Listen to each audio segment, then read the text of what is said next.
Alright, well, now I'm talking with it. You'll have to let me know how my voice is compared to the music that's playing. You think it's at a good volume? That's good.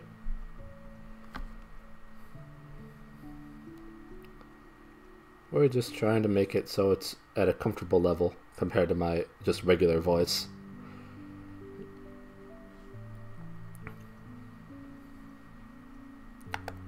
And that's all we want to do.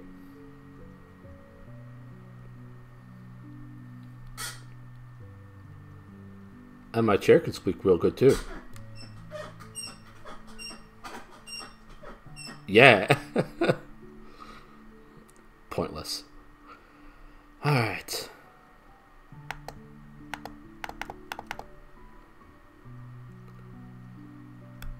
And there I am. Hello.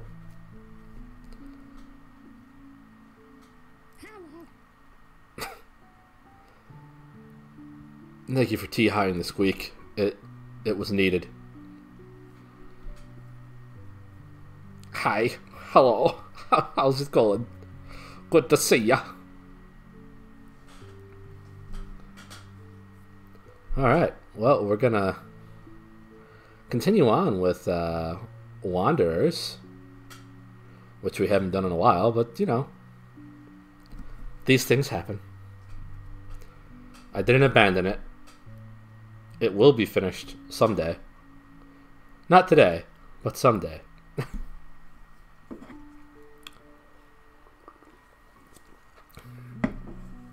We have wandered black.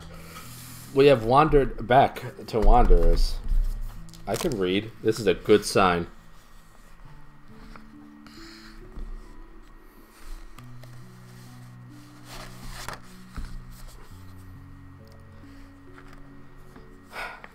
They sure are. They sure are difficult.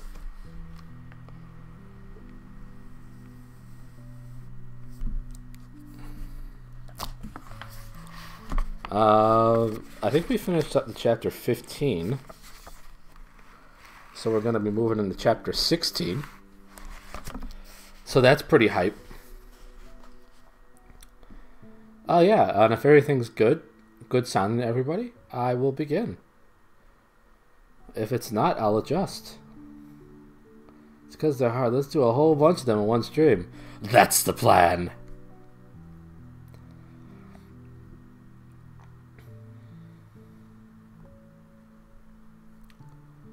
Chapter 16 hype indeed.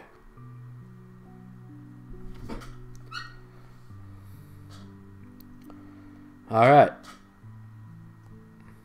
Let's do our best. Chapter 16. WWJD. What would Jera do? Behold, the tempest of the Lord. Wrath has gone forth. A sweeping tempest. It will burst on the head of the wicked. Jeremiah 30:23. June 19th, Burnsville, Indiana. Matthew was planning on making a call on behalf of DeCarlo, but instead he sat there, phone in hand, just turning his conversation with Ozark Stover over and over again. His mind was like a rabbit trapped in a briar. Even still, hours later, he didn't know quite what to make of it. Stover never came by the church or the house, and then today, there he was, larger than life, practically prehistoric in his size and his demeanor. Matthew wanted to judge the man, because in his heart, that's what he did, often without meaning to, but it was part and parcel of his job. Though God was the ultimate judge, Matthew was a facilitator of his judgment, wasn't he? Matthew measured people up to see who they were, who they could be, how were they failing themselves, and by proxy failing God, and how could they be made to succeed? What would bring them to the light, to the glory of the kingdom? That was how Matthew helped people. Stover, though, was a puzzle. The man was wild, unkempt, practically feral. He ran a junkyard, wasn't religious, as far as Matthew knew. He was a businessman, though, in good enough standing with the community. Wasn't a criminal, wasn't a drunk, and if he was, Matthew figured he'd know. People in this town, and maybe all towns, were incorrigible gossips, especially when it came to pastors and reverends. People confessed not only their own sins, but the sins of everyone around them. He thought suddenly, well, who better to ask? He walked to his son's room. Beau's room, as always, was a mire, half lit by a single desk lamp, clothes on the floor, posters on the wall of NASCAR racers, and bands he'd never heard of, either hung crooked or starting to peel off. And the moment Matthew stepped in, he was punched in the face by mealy, swampy funk.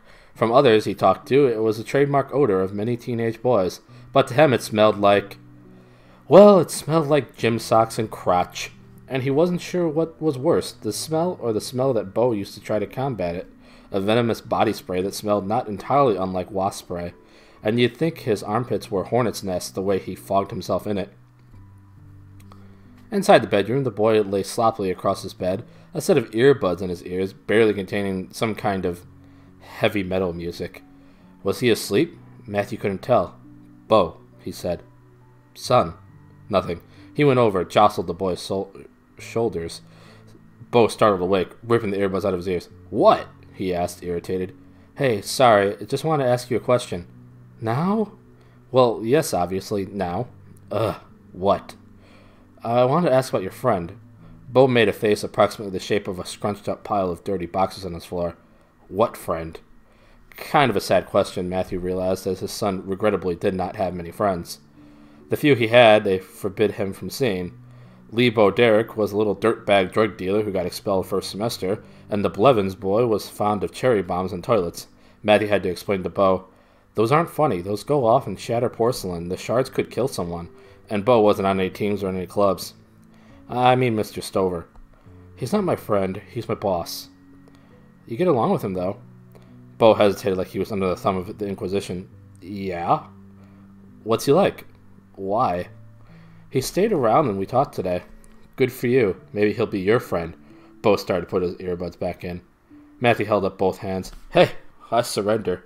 I'm not trying to attack you. There's no accusation here. He just seemed like an interesting man is all. You like him?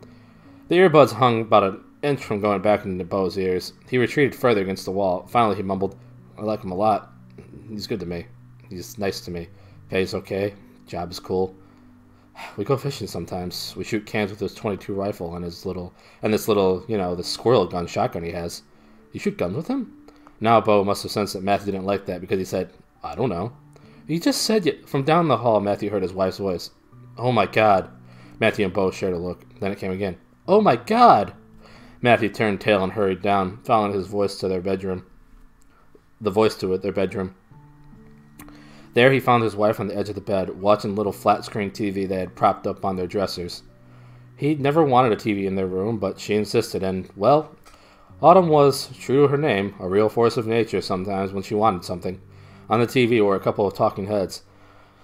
The news again, he thought, poison in her brain, the rot of current affairs. When Autumn wasn't watching TV, she was on her phone, too, scrolling through the bad news like it was an apocalyptic stock ticker. Honey, Shh, she said. Watch.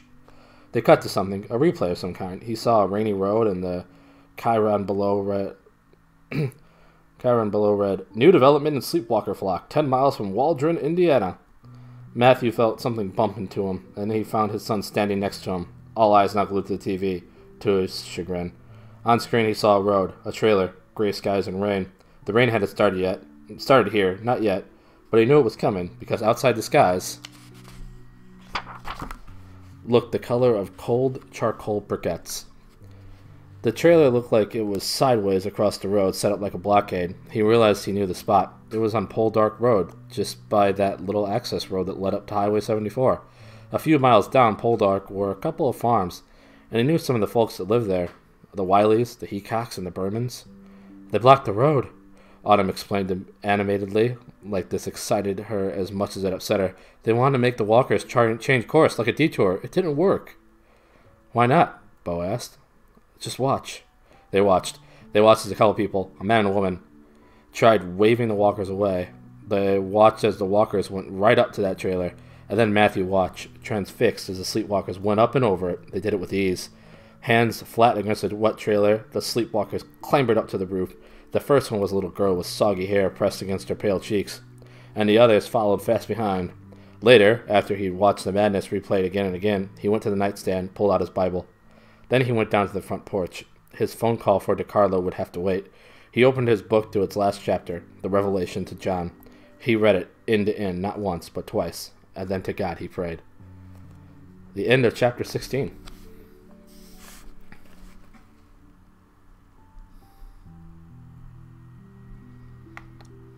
Let us catch up.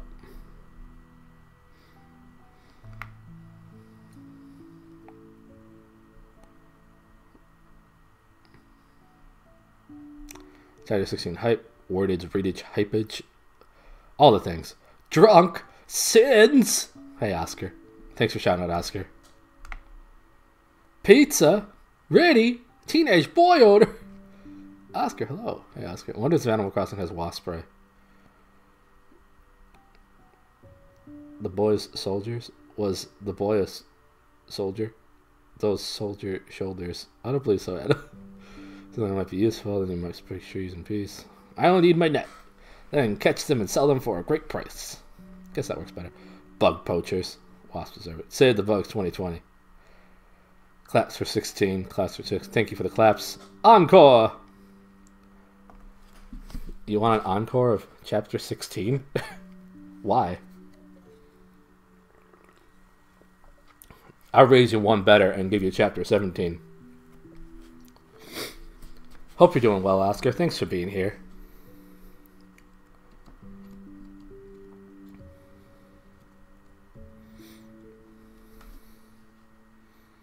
Let's move on to the next chapter. Chapter 17. Sirens and Screams. Just like prom. I know your secrets, and I know your plight. Into the sea you go without a fight. The night is deep, the night is long. You're far from home. You have no song. But in daylight, you know better. Gumdropper, Storm of the Century, off the Beggar and the Diamond album from 2000. Beanie Boy reading us bedtime stories, ooh woo! Hey Storm, how's it going? June 19th, 6 miles outside of Waldron, Indiana. The storm lashed the road and fields like a cat o' nine tails. The rain punished the windshield of Mia's Bronco as it sat parked in the loose stone driveway of a farm. I can't even see them, Shayna said, panicked. She leaned over Mia and stared out the driver's side window. The walkers were on their way. Mia had pulled them ahead and sat them here. They might not even be far now, but it was too hard to tell. The skies were so dark, the rain so relentless. It was like trying to look through closed curtains at the world outside. I'm going. Don't, Mia said. It's just a storm. They'll be okay. You don't know. Your brother is out there, Mia snapped. You don't have to tell me that. I know that. But I can't fucking help him right now, okay? She waited a beat and then added, You saw the way they went over that trailer. Shayna had seen. She watched her sister march right up to it, reach out her hands as if in a healing gesture, and then somehow climb up and over. And then the others followed. It reminded her of a time when her sister, still little, took Shayna out into the yard to show her a trail of little black ants leading to a dead grasshopper that they were neatly dissecting. Nessie said, Watch! And put a twig in front of them. The ants streamed over it. She put a rock down, and the ants went over that too. I saw, Shayna said. Maybe, I don't know, maybe they have, like, powers. Powers? Like, superpowers. They don't have superpowers, Mia. They're just sleepwalkers. And if a flash flood comes, or a tornado, or... Pack! Something hit the glass of the windshield, like a flung marble. Then more. Pock! Pack, pack, pock!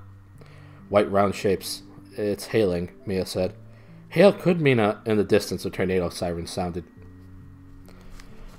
A bunch, she wailed, and at first Benji thought it might just be the wind, but it wasn't, was it? As hail pelted the trailer, Benji turned to the others, Cassie, Arav, Martin, and Robbie. Abigail was driving the truck that pulled the trailer with Remy riding shotgun.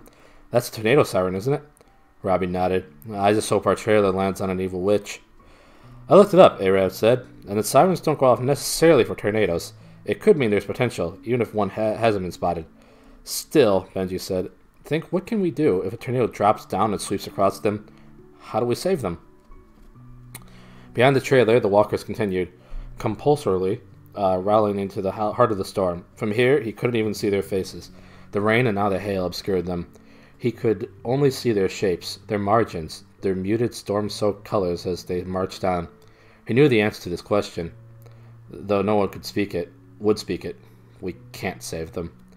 We can't detain them, Cassie said. Robbie jumped in with, and we damn sure can't divert them. Martin fumed. We don't have time to dig a ditch. We don't have any way to stop a tornado. We can't put anything over them. Maybe if we ask it politely, Robbie said. Arav had out his phone. I don't have service. I'd look up information on how to stay safe from a tornado, but... Wait! Benji pulled out Black Swan. It pulsed green in greeting, and then he set the projector to the wall above the bank of computers. Black Swan is a sat phone. I still have signal. Black Swan, it's Benji. I need advice on how to stay safe from a tornado outdoors. It projected FEMA guidelines. If possible, get inside a building. That's helpful, Cassie said. Maybe they're like vampires and we can just invite them inside.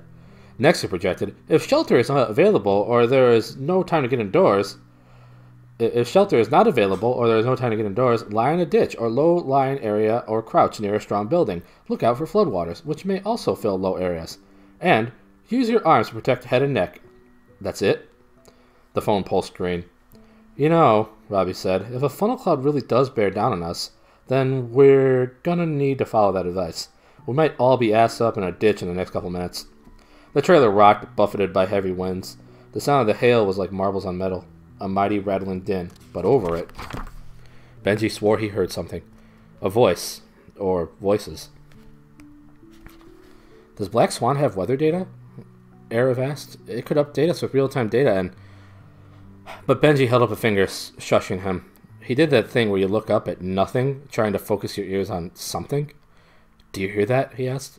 I hear a screaming siren, Robbie said. I hear an apocalypse of hail. Is that the collective noun for hail? School of fish, bunch of grapes, flock of sleepwalkers, apocalypse of hail? No, shh. I hear voices. You've been talking to Black Swan too much, Benji. Wait, Cassie said. I hear it too. For a moment, the hail slowed, and the wind died back. And then, out there, amid the clamor of the tempest, he heard it again, distinctly. Someone's yelling. Cassie said. She was right. Someone was yelling. But who? Where?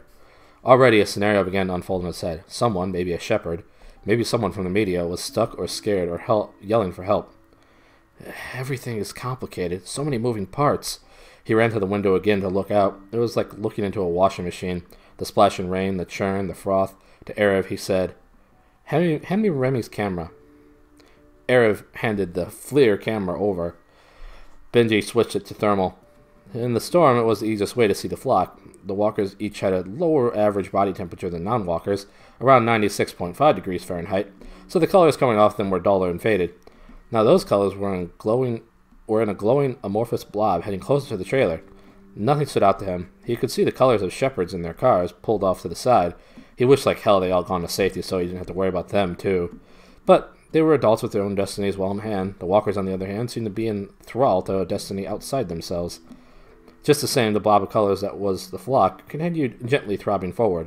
Wait, there it came again. Voices. From farther down, from where the walkers were headed, I'm going out there, he said, throwing on his jacket. Cassie cut his arm. Boss, slow your roll. The wind out there. Someone might be hurt or in danger.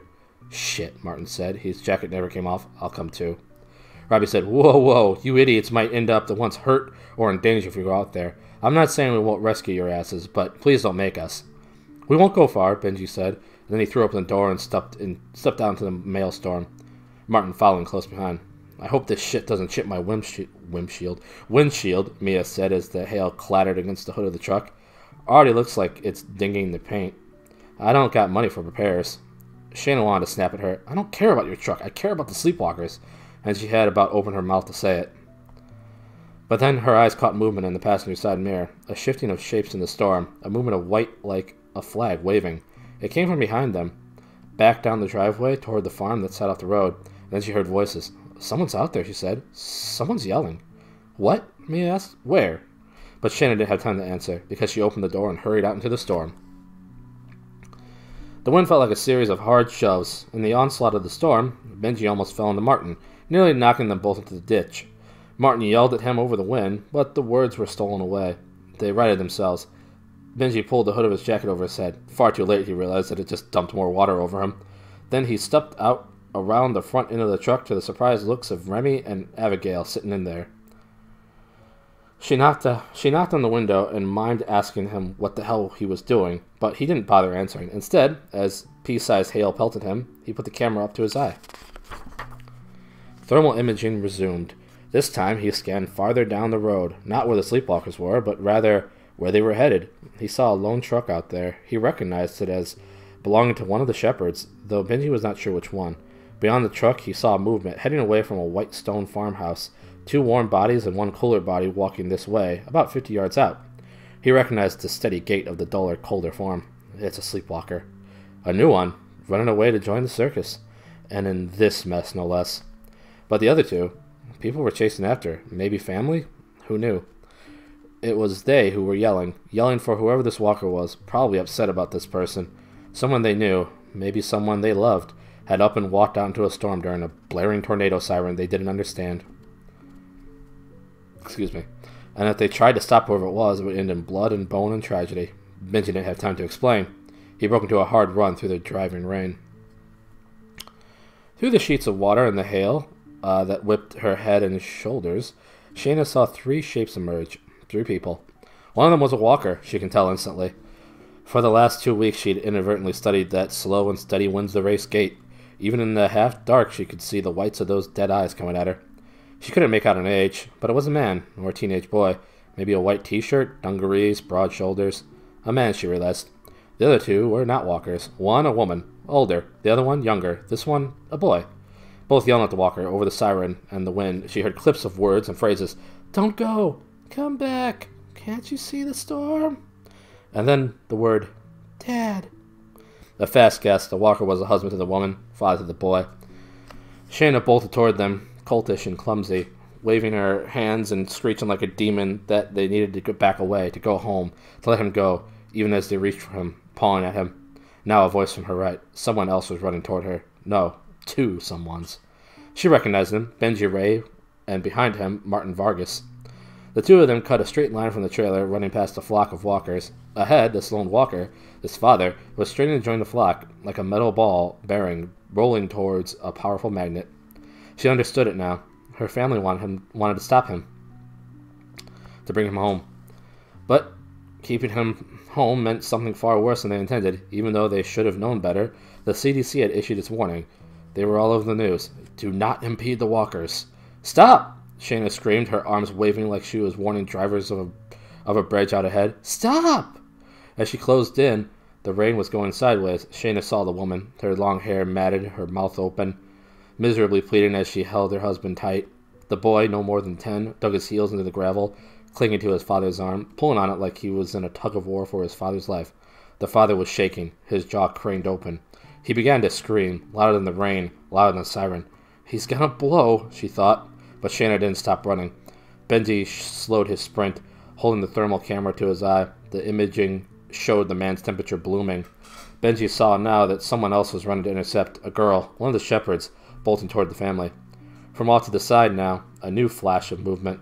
Benji turned, following it, a dark shape, a gray ghost with a flash of red, whipping through the storm. Behind him, Martin turned toward it too, and whatever it was, born on the wind, crashed into him. His head turned sideways and he cried out, falling to the ground. Benji cried out, Martin! But as he did, his own foot landed in the puddle that went deeper than he knew. His ankle twisted as his heel went down. Pain lit up inside him, full tilt pinball. And next thing he knew, he was on the ground. The air blasted out of pancaked lungs. The camera clattered ahead of him into the stones. The father of the family of 3 began to swell. Shayna saw this clearly now, for she was close, too close. Running straight for them, her mind screamed at her body to stop, stop, stop! But onward she ran, even as the man's arm blew up like balloons, the biceps straining, his chest and belly bloated like something was straining to get out of him. The way his head craned back, the way his jaw extended open farther and farther, the bones grinding and crackling until the mouth was a yawning cavern. It was impossible, like a special effect in a movie. Later she would remember that, but the rest would remain a blur. All she would be able to pull out of it would be moments. Her arm out, the feeling of something caught against her, her hands around it, not it, him. The boy heavy in her arms, rain cutting the air, hail stinging her shoulders, air whistling and howling. She hit the ground. Something broke, a bone snapping. Crack! That was just the first of many sounds that would haunt her later. As her eyes squeezed shut, she heard the boy's father not explode, but pop. The sound of skin splitting, followed by the wet splash of all that was inside him. As the man's inhuman dirge died fast, the wife's began. The thud and tumble and mucky, tacky splash of her body landing on the ground, falling into a pile of what was once her husband. Thunder rolled. The rain roared on. End of chapter 17.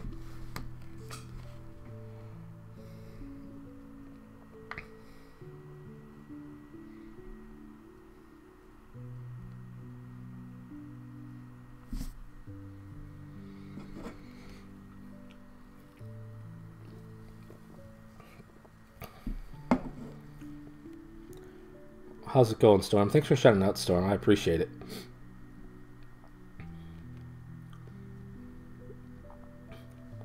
Sirens and screams. It's a winning combination. Because chapter 16 had weird smells, sin, drunks, and pizza. Storm of the century. 'Tis I! Oscar wants more sin and pizza. Pizza. Pizza. Tara said the F word. I did. He says it a lot with this book. It's true. My virgin ears. My freaking ears. As Anna says, losing one's virgin ears is fun. Hail. Hail. Rock and roll. A ditch. Go lie in a ditch. Vampires. We got this. Hides garlic inside the pizza. Oh snap. The pizza's actually on garlic bread. It's part classic vampire, but it's unbothered by garlic. Garlic bread pizza sounds good. Anna's Blade. Appropriate name. Daywalker. Sir Sword, closest I had to something stabby. Hurried out into the storm. She whip her hair back and forth. I then break her leg. A grey ghost with a flash of leg. Ooh la la. Pancake. This is graphic. It was graphic. Ew, people popping like grapes. Thanks for clapping for chapter 17. Even though it was graphic at the end. I appreciate it. Oh, the Sir Sword emote doesn't show up in Terra's chat thing. It does not.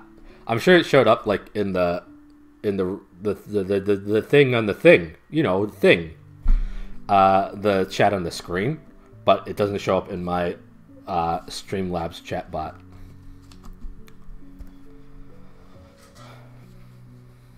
But it's funny just to see you say Sir Sword just randomly. I'm glad it showed up in the thing on the thing. You know, the thing?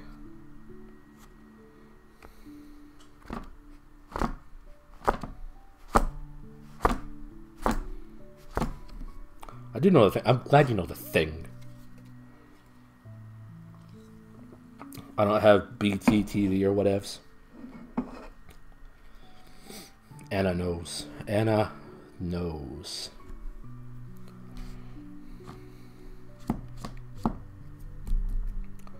Alright. Well, we can continue on. Because why not? Right? We're having a good time. Having a ball. No reason to stop us now.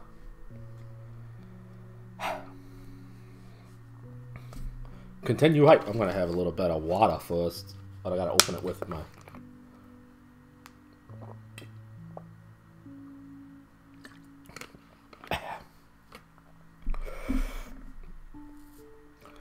Continue hype. Don't stop us now. With a nose in the middle of it. Oscar, I hope you're having a fine evening. Anna, Riddy, I hope you're both having fine evenings as well. It's great to have you all here. I just wanted to say before I continue on. So I thank you for being here. And Storm, I thank you for being here as well. Water in a Powerade bottle. That's right.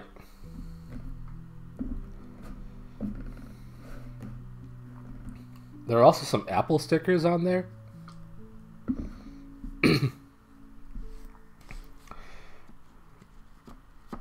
Any night when Terra streams is always a good night. Well, hopefully there'll be a number of days coming up that I'm able to do a stream. You're fine for now. Oscar, secrets revealed. You're always fine. A wink. I don't actually wink. I don't know how. At least not tonight. At this very moment. Maybe other times I know how.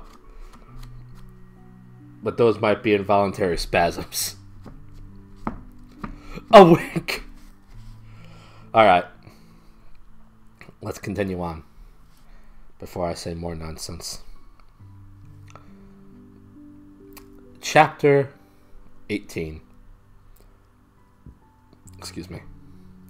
You can't wink if you don't have eyes. Well, that's true. Chapter 18. There'll be more nonsense between chapter 19 and 20. Chapter 18. The Shimmer. Once again, the GOP members of Congress have asked President Hunt for a statement regarding the so-called sleepwalkers now passing through the heart of Indiana. The only responses come from Press Secretary Wells, who said that Hunt is assured that the CDC will have more answers soon. Meanwhile, on the campaign trail, Republican nominee Ed Creel has again reiterated conspiracy theories about Hunt, claiming that she has perhaps engineered this flock in order to distract from having to answer substantive policy questions over the NSA leaks of the last year. In other news, an outbreak of over 100 tornadoes hit the Midwest yesterday, 7 of them being of EF4 or EF5. No indication yet of number of deaths or damage. Oscar Castillo, CBS Morning News. June 20th, Mercy Hospital, Waldron, Indiana. A deep intake of breath as Benji's head lifted suddenly from his chest. He blinked. Was I asleep?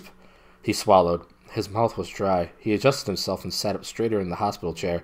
Across from him was a window. The sky remained dark and the rain continued to fall. But now its fall was gentle. A pat, pat, pat of little drops against the glass. He lifted his watch.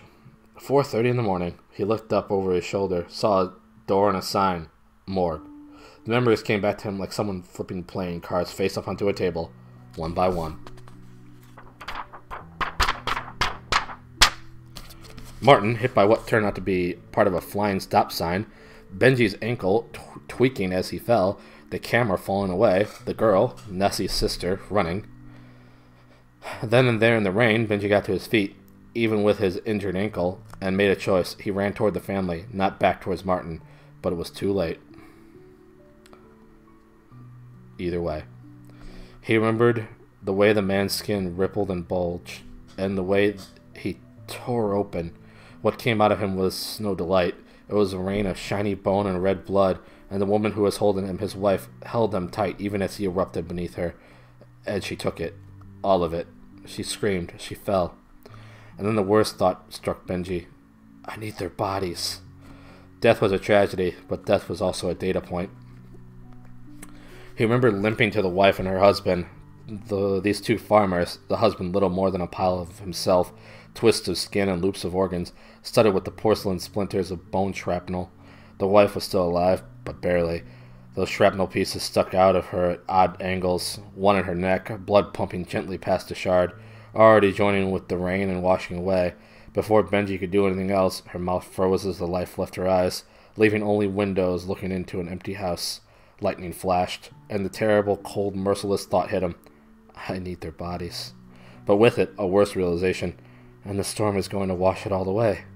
He needed evidence. The walkers could not be cut. They could not be bled. No knife, no needle would pierce them, and before him in a pile was all of what he needed. Blood, bones, organs, epidermis, brains, the whole gory enchilada. Benji remembered ripping off his jacket, getting under that pile, and wrapping his jacket around the sloppy mess. The horror of what he was doing struck him, and he remembered crying out, almost as if in pain. The revulsion in him warred with what he needed to do. He tried to remind himself, this was a person just a minute ago. That was then. Now he sat in a chair outside the hospital morgue, still damp from showering all the mess off himself. He tried to remember how he'd gotten here, but he didn't have to reach far for the answer, because here they came, the girl, Nessie's sister, and behind her another shepherd, a young woman whose name they didn't know. They drove him here, helped him get the remains of the husband and the body of the wife in the back. And the boy, too. The boy suffered only a broken arm because of her. Benji lurched to his feet. They startled at his sudden movement. You saved him, Benji said, and he realized now it was completely out of nowhere, a total non sequitur. The teen girl blinked at him like he had gone off his gourd. He sighed. The boy, I mean. You saved him. Oh, she looked down at her feet. I don't know. No, you did. I remember. That boy. He was clinging to his parents. When his father went, he might have ended up saving his mother, but you ran in there. You saved his life. What's your name again? Shayna. Shayna Stewart. He stood up. His ankle complained, and his leg almost gave out as a result, but it wasn't broken, so he winced past it and held out a hand. Dr. Benji Ray. The other woman chewed a piece of gum and looked him up and down with sad eyes. We just got cleaned up. You were asleep. It's fine, he said, withdrawing his hand. Is the boy okay? Shin answered, I think so. Just a broken arm or whatever. She made a sour, sad face. But I don't think he'll ever be really okay. No, perhaps not. The boy's life was irrevocably different now. Irrevocably different now. Whoever he was, his parents were dead in wildly unnatural circumstances.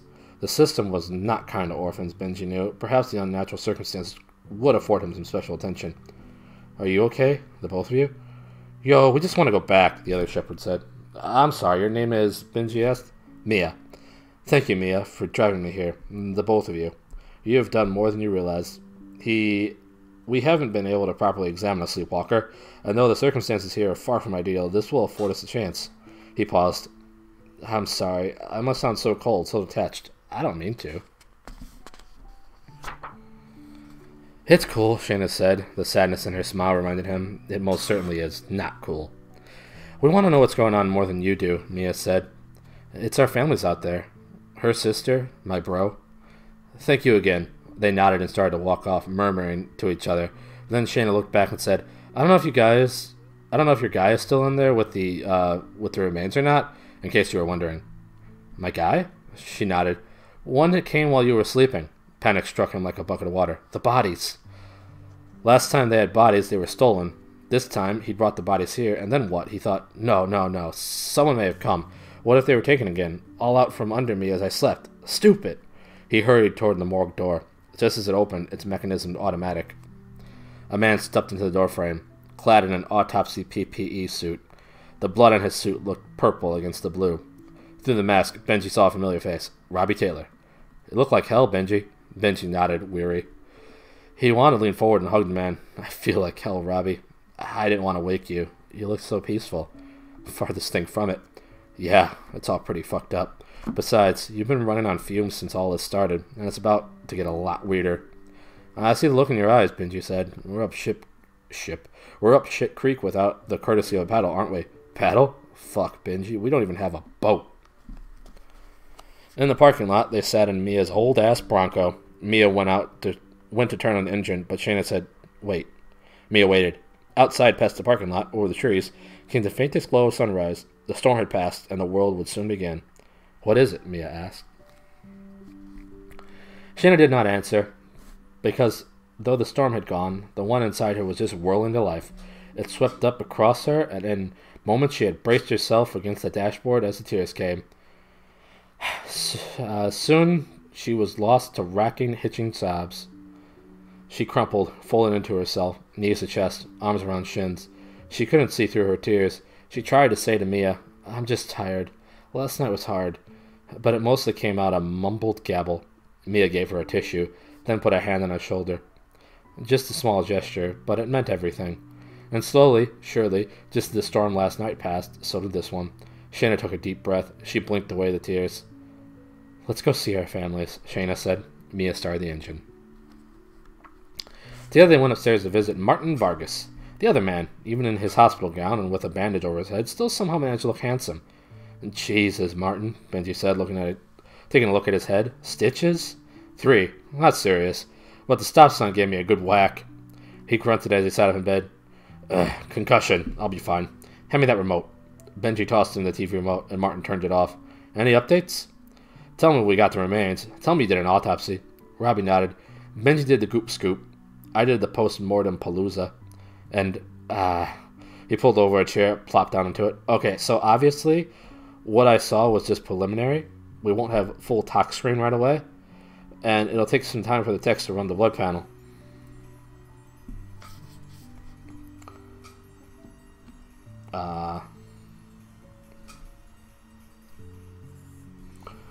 But initial gross external examination tells me what we already know.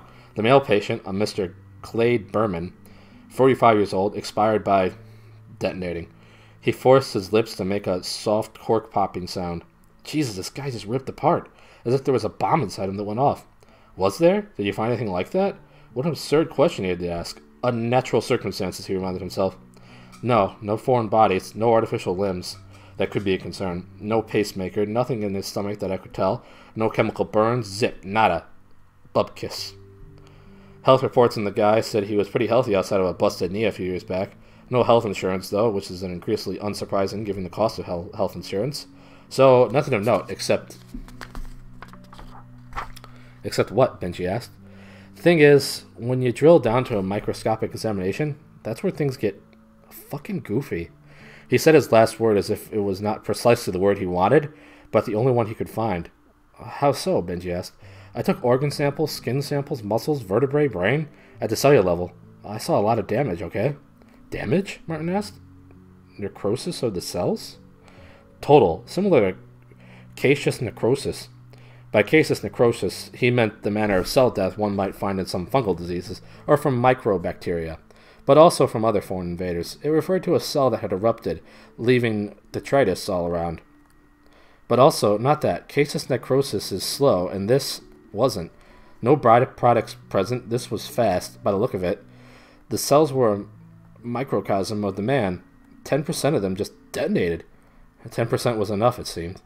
Robbie handed over his phone. Benji took it to Martin, and the two huddled together to appear at the screen.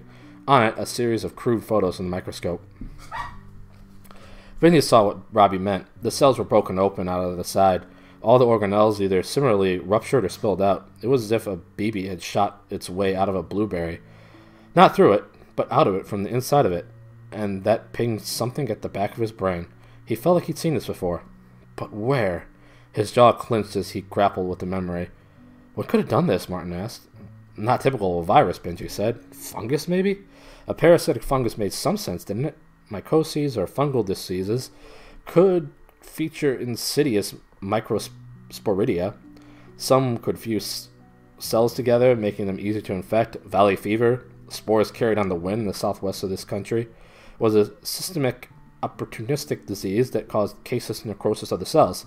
Though slowly, in terms of changing behavior, one had to look no further than the so-called zombie fungus, cordyceps, which literally seized control of an insect. An infected ant first suffered convulsions as the fungus broke through the exoskeleton. Then the fungus took control of the ant's movements, driving it up the stem of the plant, where it would attach itself and explode, thus releasing the spore onto more ants below. Could this be that? Certainly cordyceps did a number on the cells of an ant, albeit slowly. Threads of microsporidia destroyed organelles in the cell, including mitochondria. Benji's mind spun with the possibilities. If the fungus inhabited the epidermis, would it be strong enough to make the skin impenetrable to needle and knife? That seemed impossible. Did you find any evidence of fungal infection? Benji asked. Nothing. It was clean. Martin asked, Are you thinking cordyceps? I don't know, Benji thought. We don't know anything, do we?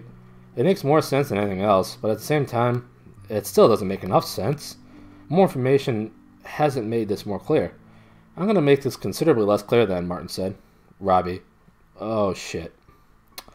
Might as well tell us, Benji said. I don't have to tell you. I can show you. On the way back towards the flock, they passed through Waldron, a small town whose main street didn't have any streetlights or even any lines painted on it. Shayna saw a garage on one corner, and across it, a small lot for school bus parking, where it looked like a graveyard of buses gone dead. They passed a little dinner, a dinky grocery store, a gas station, and a few row homes and duplex houses so run down they looked ready to sink back toward the earth and take a dirt nap until total decay. But as they headed south through town, they saw something else. News vans, and outside them, reporters and camera people, setting up for shots. Clearly they knew that the walkers were coming this way. Like vultures, Shayna said. Mia shrugged. They're just doing their job. Yeah, but their job is screwing up our job. We don't have a job, girl. Nobody's paying us. I'm damn near dead broke. I'm gonna have to have Mama wire me money so I can pick it up at the post office or something. Shit. Hey, what'd you do for work, I mean? Last job? Waitress. At this shitty gastropub in Cleveland. Barn and burger. Always had to reserve a bunch of drunk, preppy hipster assholes who thought they were all progressive and shit, but were basically just a larval stage to misogynist conservative crybabies. Blah, blah, blah. Craft beers. Blah, blah, blah. Third-party candidate. Blah, blah, blah. Abercrombie and Fitch. Bitch, I'm not happy to be here. She screwed up her face in an acidy pout. I'm not happy about not getting paid, though. Out of town now, Mia pressed the accelerator. The Bronco leapt forward like a shot in the ass. They passed fields swamped with water, saw a couple of downed trees. Shayna looked in the back of the Bronco, saw the red stains. She could smell the smell, too. A faint mineral tang, like the smell of a dead calf. You're gonna need to clean out the Bronco, Shayna said, from last night. Shit, I didn't think about that. Sorry. Maybe I'll just burn it. South of town, a few miles out, they started to see more vehicles. Some of them were media vehicles from local TV stations. Others looked unfamiliar. Cars and trucks they didn't recognize. They were just people, it seemed, standing out of their cars, watching, waiting. Mia said, Did that guy have a cooler in the back of his truck? I saw some lady sitting in a lawn chair. Like fucking tailgaters. Like fucking tourists. The Bronco rounded a bend, dipping its rear tire in a tooth-cracking pothole. And as soon as it did, Shayna saw the flock ahead. There, now, were the shepherds they recognized. Not just the cop cars and the CDC trailer, but the pickups and RVs and pop-ups. She saw the beast, too, pulling up the rear. Even still, the media was thicker here. Now, too. Cameras everywhere, microphones up in people's faces. Last night changed things, Shayna thought. That meant the media knew what had happened, that someone had told them about the poor man who popped like a cork, though maybe it wasn't just that. Maybe they filmed it. Maybe they filmed the whole thing. The walkers going up over the trailer. Her sister leading the way. Maybe they filmed that man walking down his driveway, his family struggling to stop him. Maybe millions of Americans last night watched a video of a man blowing up like a balloon filled with blood and guts, which meant They could have seen her, too, running through the storm to grab that boy. Suddenly, all these people felt like trespassers, and intruding upon their, what was it that Mia called it? Their sacred mission?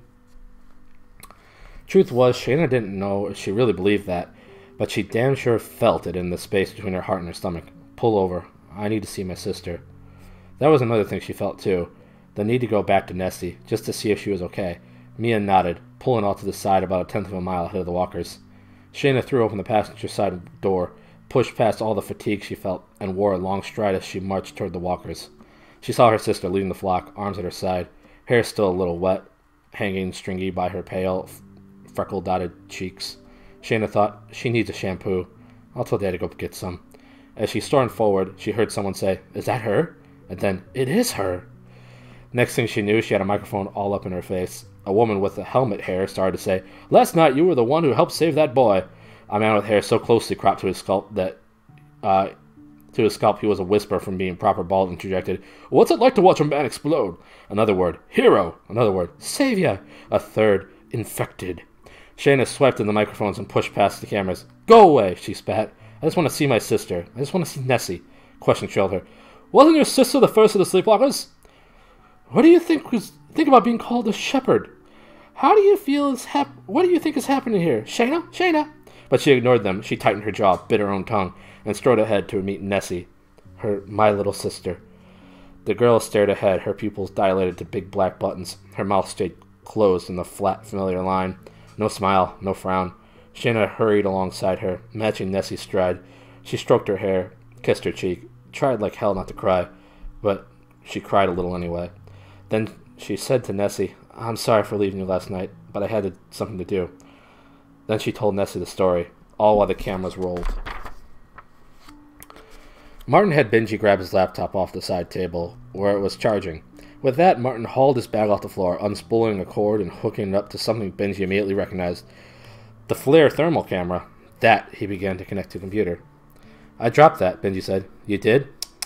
Very expensive camera to drop in a thunderstorm. I was a bit busy. I'd have done worse, Martin said, powering on the camera. I once misplaced a vial of Brucella. Wait, what?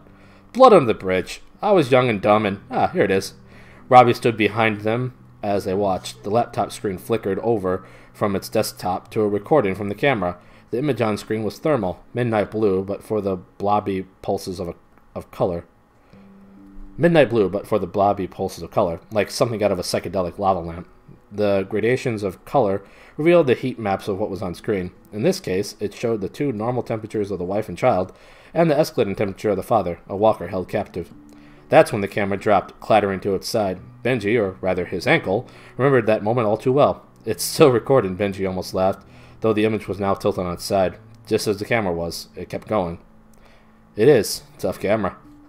A new person ran into view, Shayna. Again, Benji was reminded of the girl's absurd bravery. She had nothing to gain here. The man, Clade Behrman, was nowhere near her own sister. He presented no danger to anyone but his own family. That marked her as either someone who had a lot of untapped courage, there was that word again, echoing the conversation with Arav, or someone who cared little for herself or her own life. He wondered idly, how often do those two things intertwine? The heat map over Clade Behrman brightened from orange to red all the way to the highest indicator of temperature, white. That happened just as thermal blare that the Shayna Stewart raced past, grabbing the boy and dragging him away from his father. And it was here that those blobs of color in the shape of Clade Behrman became blobs of colors in the shape of a man about to expire. Without the visual noise of rain and darkness, it was almost cartoonishly easy to see him bloat and split and rupture. It's like he's boiling. His shape continued to distort, bulging in pockets, like bladders of gas and blood inflated internally. Then, like that, he detonated. A balloon. Gone. Pop. A human balloon, Benji thought. Martin said, this is where it gets interesting. He clicked back several frames to where Behrman was still just swelling up. Then Martin advanced the frame one click at a time. Click, click, click. And the replay, Clade Behrman detonated. Click, click, click. And then Benji saw it. Above what was once Behrman were signs of heat, almost like a particulate spray. A small cloud like a sprinkling of thermal spikes speckling the air above his erupting form. Notice anything? Martin said. I do. Surely it's just blood. He seems to have boiled. If the spray is a significant enough temperature, then...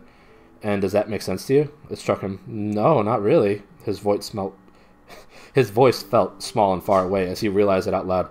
The rain is torrential. The wind is gale force, and yet, Martin said, nodding, this spray, as you call it, it goes straight up, despite the rain, despite the wind. Martin advanced again. Click, click, click. The mist did not merge with the wind. It did not rise and then fall, beaten down by rain. It kept going, up and up and up, till it was gone out of frame, like a ghost, a fleeing spirit. Excuse me, an ejected soul. Benji hurried over to the camera and switched it from the thermal recording to the standard digital video. The camera recorded across that spectrum, and what it recorded could be flipped from one view to another with just the spin of a thumb wheel. What are you looking for? Martin asked. I don't know. Something. Anything to make sense of this. He moved the video back to when Berman detonated.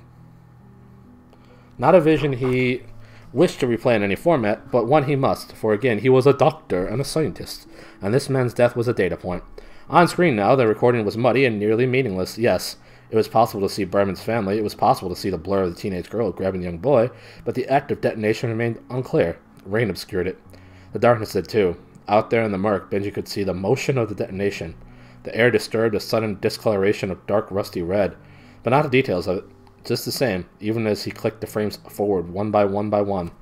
He stared deeply at the space above the exploded man. Then, the faintest shimmer. He stabbed the screen with his index finger. Finger. Thud. See? See that? There. Martin leaned in.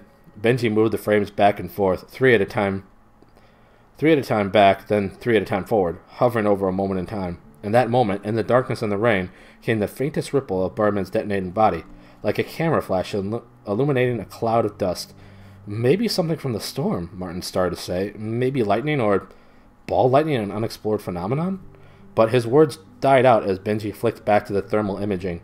The images matched, the shimmer parallel to the heat map of the disobedient particulate spray. The shimmer itself did not last as long as the thermal images register of it, but its presence and its match was undeniable. Benji leaned back in his chair. He tried to take it all in, to let the moment wash over him and maybe grant him some moment of clarity, some sudden revelation. But none came. This led to the deepening of a mystery, not to its resolution. Robbie gave voice to it, muttering, "What the fuck was that?" No answers, Benji said. Only more questions. Martin hesitated. The man's chiseled, handsome face screwed up into something almost comical. What? Benji asked. What is it? There's one more thing. My God, what now? I want you to take this over to EIS investigation, Benji. Oh. End of chapter 18.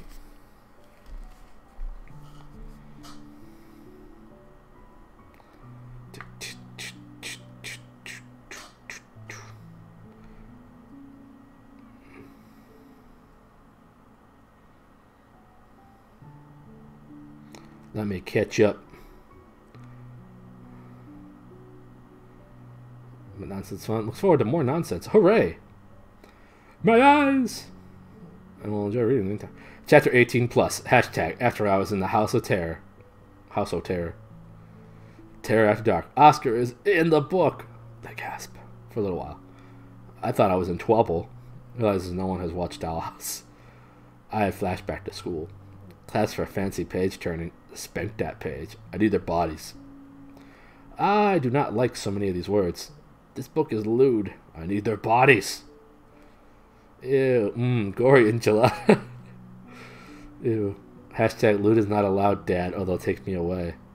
Today's the we all grow up, Oscar. Whether you like it or not. Better you hear it from me now, and as opposed to your parents when you're old enough. The bodies. He needs the bodies. Sleep? Walker? You mean walkers for Star Wars, right? Yes? Under him. Wait. Let the bodies hit the floor.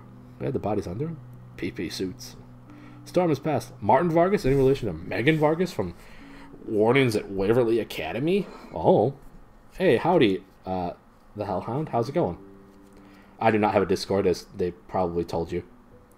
I do not. Okay, cool. They did inform you of that. I do hang out in a few. You can add me if you want to.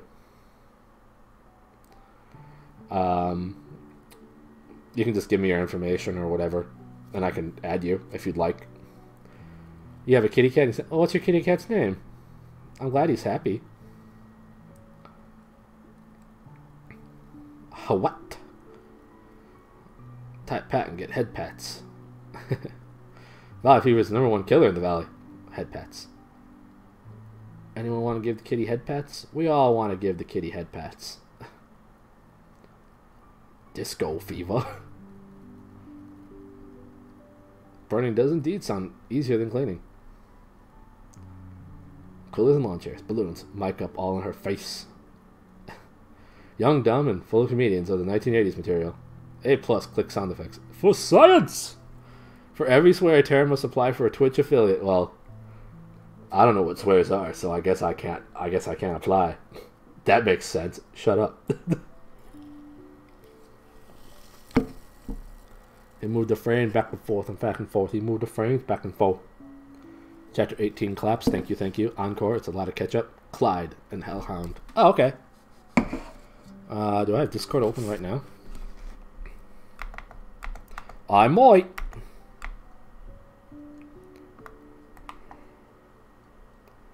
Well, let me just type that out.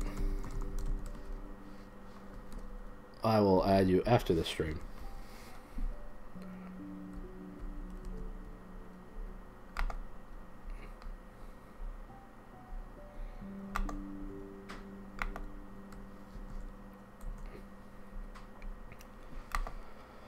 And Clyde's a very nice name for your kitty. Is it a recent acquisition, this kitty, or have you had the kitty for a while?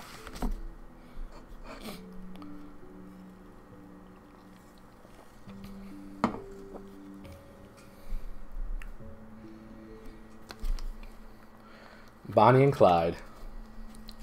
That's cute. They were outlaws.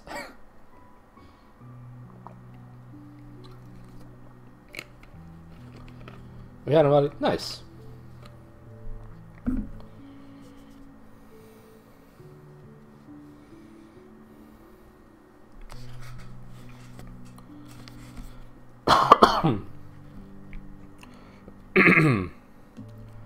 Just taking a little bit of break on my voice.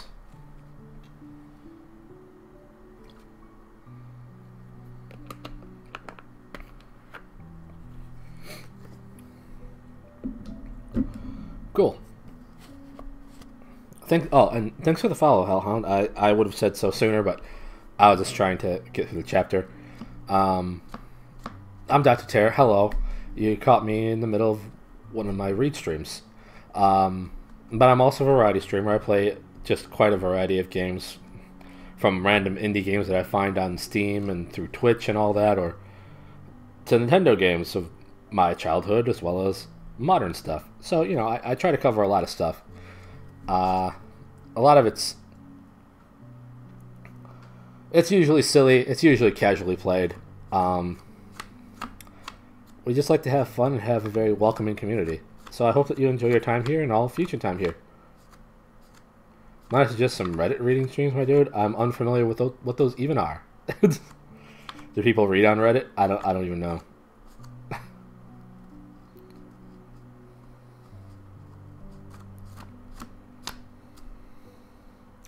It's good to have you back, Riddy.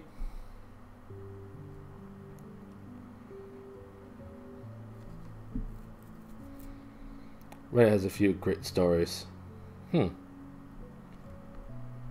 Oh, you mean like finding stories people wrote from or on Reddit and then reading those aloud? And also, Riddy, officially in your time zone, happy birthday. I hope that you have a wonderful birthday. We appreciate you and we love you. And I hope it's a fantastic day. As fantastic as a quarantine birthday can be. Thanks for being you. Thanks for being here. I appreciate you so much. Happy B-Day, Riddy. Pretty much gotcha. Maybe. I've also just been reading books that I have. It's almost 4 a.m. and your stream is making it difficult to stay awake. Yeah, it's about 2:30 by me, so I can imagine that's the case, and I'm sure the music doesn't help.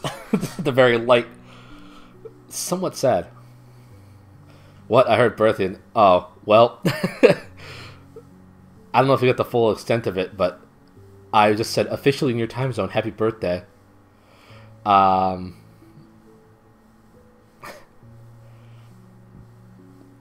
We love you, we appreciate you, and I hope that you have a really fantastic birthday. As fantastic as one can have quarantined. I appreciate you. Thanks for being here. Thanks for being you. 20th BDAT. It's uphill till 30. Does it all go downhill at 30 and after? Yep. I picked up on that. We should sing ready a song. All right, Oscar, get on Discord voice chat with me so we can sing. Make it happen.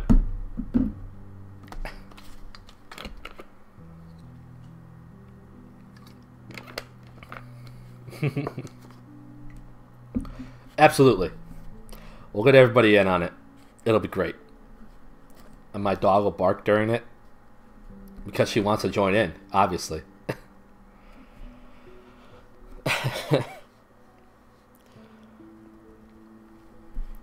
All right. We're going to move on. We've read about 30 pages. You'll hear me trying to keep awake. Hey, at almost 4 in the morning, don't blame you. We read about 30 pages. I want to read at least 20 more.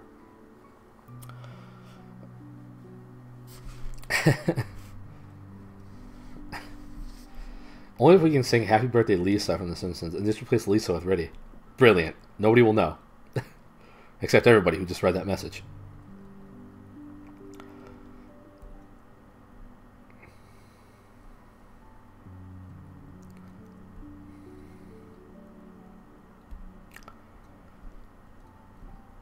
We're gonna move, and don't worry, I have your name written down to add. Would you want me to call you by your whole name each time, or do you want me to just call you Hound, or Hellhound, or what would you like me to call you by? Houndwork? Okay, cool. Hound, I have you written down. I have a message to myself.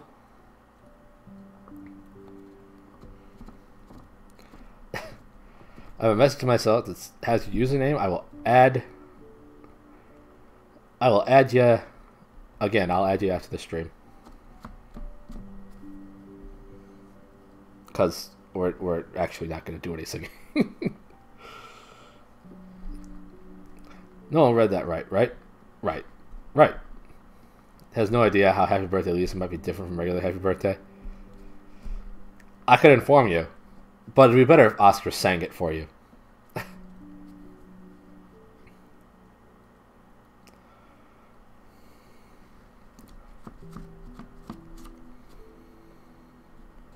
Alright, I'm going to move on, because I want to do at least 20 more pages.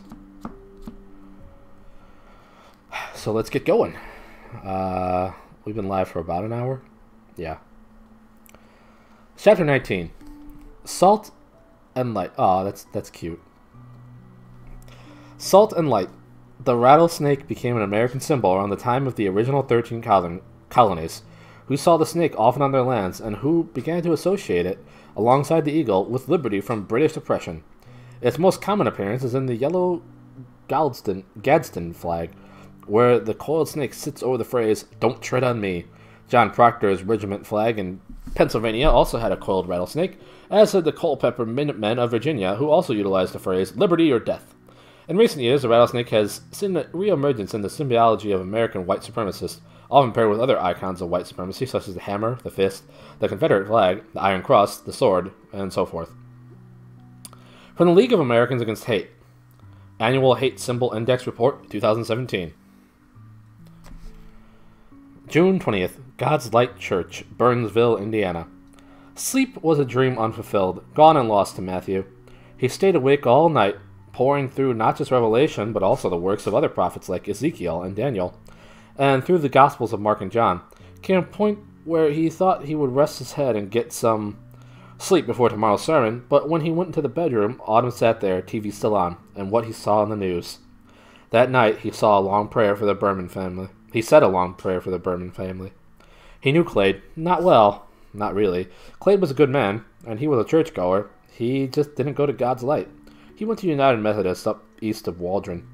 Matthew had met his wife, Jessa, a few times, and only once met their son, Owen. All good people, hard workers. Clade was a contractor, got started installing insulation. She was a physical therapist, wasn't she? Like Matthew's father was fond of saying, salt of the earth, that from Matthew 5:13, you are the salt of the earth, but if the salt loses its savor, how can it be made salty again? It is no longer good for anything, except to be thrown out and trampled underfoot. A passage that spoke to those who cleaved to the laws and righteousness of God. They held the salt or the wisdom of the earth, and to lose it was to lose everything. That passage struck him suddenly. Had Matthew lost his salt? Had he lost his wisdom? Had he lost his way? Truth was, being a pastor had its ups and downs. It was arguably a sacred role, but it was also his job, and jobs came with things like paperwork, maintenance, balancing books, more rigor and routine than grace and glory. Over time, too, Matthew fell into certain comfortable grooves in his interpretation of the Bible. His church was Baptist, yes, but somewhat more progressive than other churches. So more of his readings of the Bible leaned more academic or poetic. He always said it was hard to take the Bible as a perfectly literal book, given that you had 4 Gospels of Jesus. 4 competing stories that did not precisely agree meant that it was, well, literally impossible for the book to be taken literally. Whenever anyone got hung up on a phrase in the book, he was fond of saying to them somewhat cheekily, try reading it literally. Not literally. Literarily, not literally. Now, though, he wasn't so sure. Anger and fear surged through him, seeing the news played at the scene of Clade Berman and his wife dying again and again. That was not a natural death. These walkers were not a natural phenomenon. He was suddenly convinced of that. How could they be? This was no disease like man had ever seen. Ozark Stover's words replayed inside his mind to remind him. Maybe something did poison those waters, turn those people into those things, those sleepwalking strangers. Maybe it was the comet, maybe the devil himself. Maybe this was a sign of something worse to come. Those walkers didn't serve God. God wouldn't do that to Americans. Matthew encouraged Autumn to turn on the TV and get some sleep. Then he did not follow his own advice. He went back out into the study, and he read deeper and deeper. His eyes burned with fatigue, but his heart couldn't quit pounding, and his brain wouldn't stop cycling through those images on the news of poor Clade Berman going off like a firecracker, held tightly in a closed fist. He prayed. He prayed his anger at God, for that was part of his role. He knew to challenge and confront the man upstairs for the things that Matthew did not understand. And then it was his role, too, to ask for God's forgiveness in challenging him. That was their relationship. Morning came. Matthew sat on the porch. The sun slashed the horizon with a bleeding line. He went in, ate a banana for his breakfast, said hi to Autumn and to Bo. Matthew asked them both to be at his sermon this morning. Autumn usually was. Bo, not so much. Bo said he would be, because Ozark had asked him to be. Something about that worried Matthew, but he told himself it was just a lack of sleep getting to him. Whatever brought his son to church was a blessing. Then he got ready. Usually, during the summer, he kept his attire less formal. A pastor's dress was for some a sacred cow, but Matthew usually had little room for sacred cows and felt that their slaughter was sometimes necessary to change people's perceptions. He wanted to appear more human to his congregation. Dress down. Speak colloquially. Colloquially. I'm struggling. Colloquially. All in order to make them more comfortable, especially when up against the deluge, so to speak, of God's expectations for mankind. But today he had no interest in that. He wanted to put his most serious self forward. He buttoned up his shirt, pressed his pants, wore suspenders and a bow tie. Then he thought, it's showtime. Showtime, admittedly, was rarely for a big audience. The church had a semi-steady population of attendees, 3 dozen on the best day, but they were his 3 dozen by golly, and he would attend to their spiritual development, same as if he had 300 or 3,000.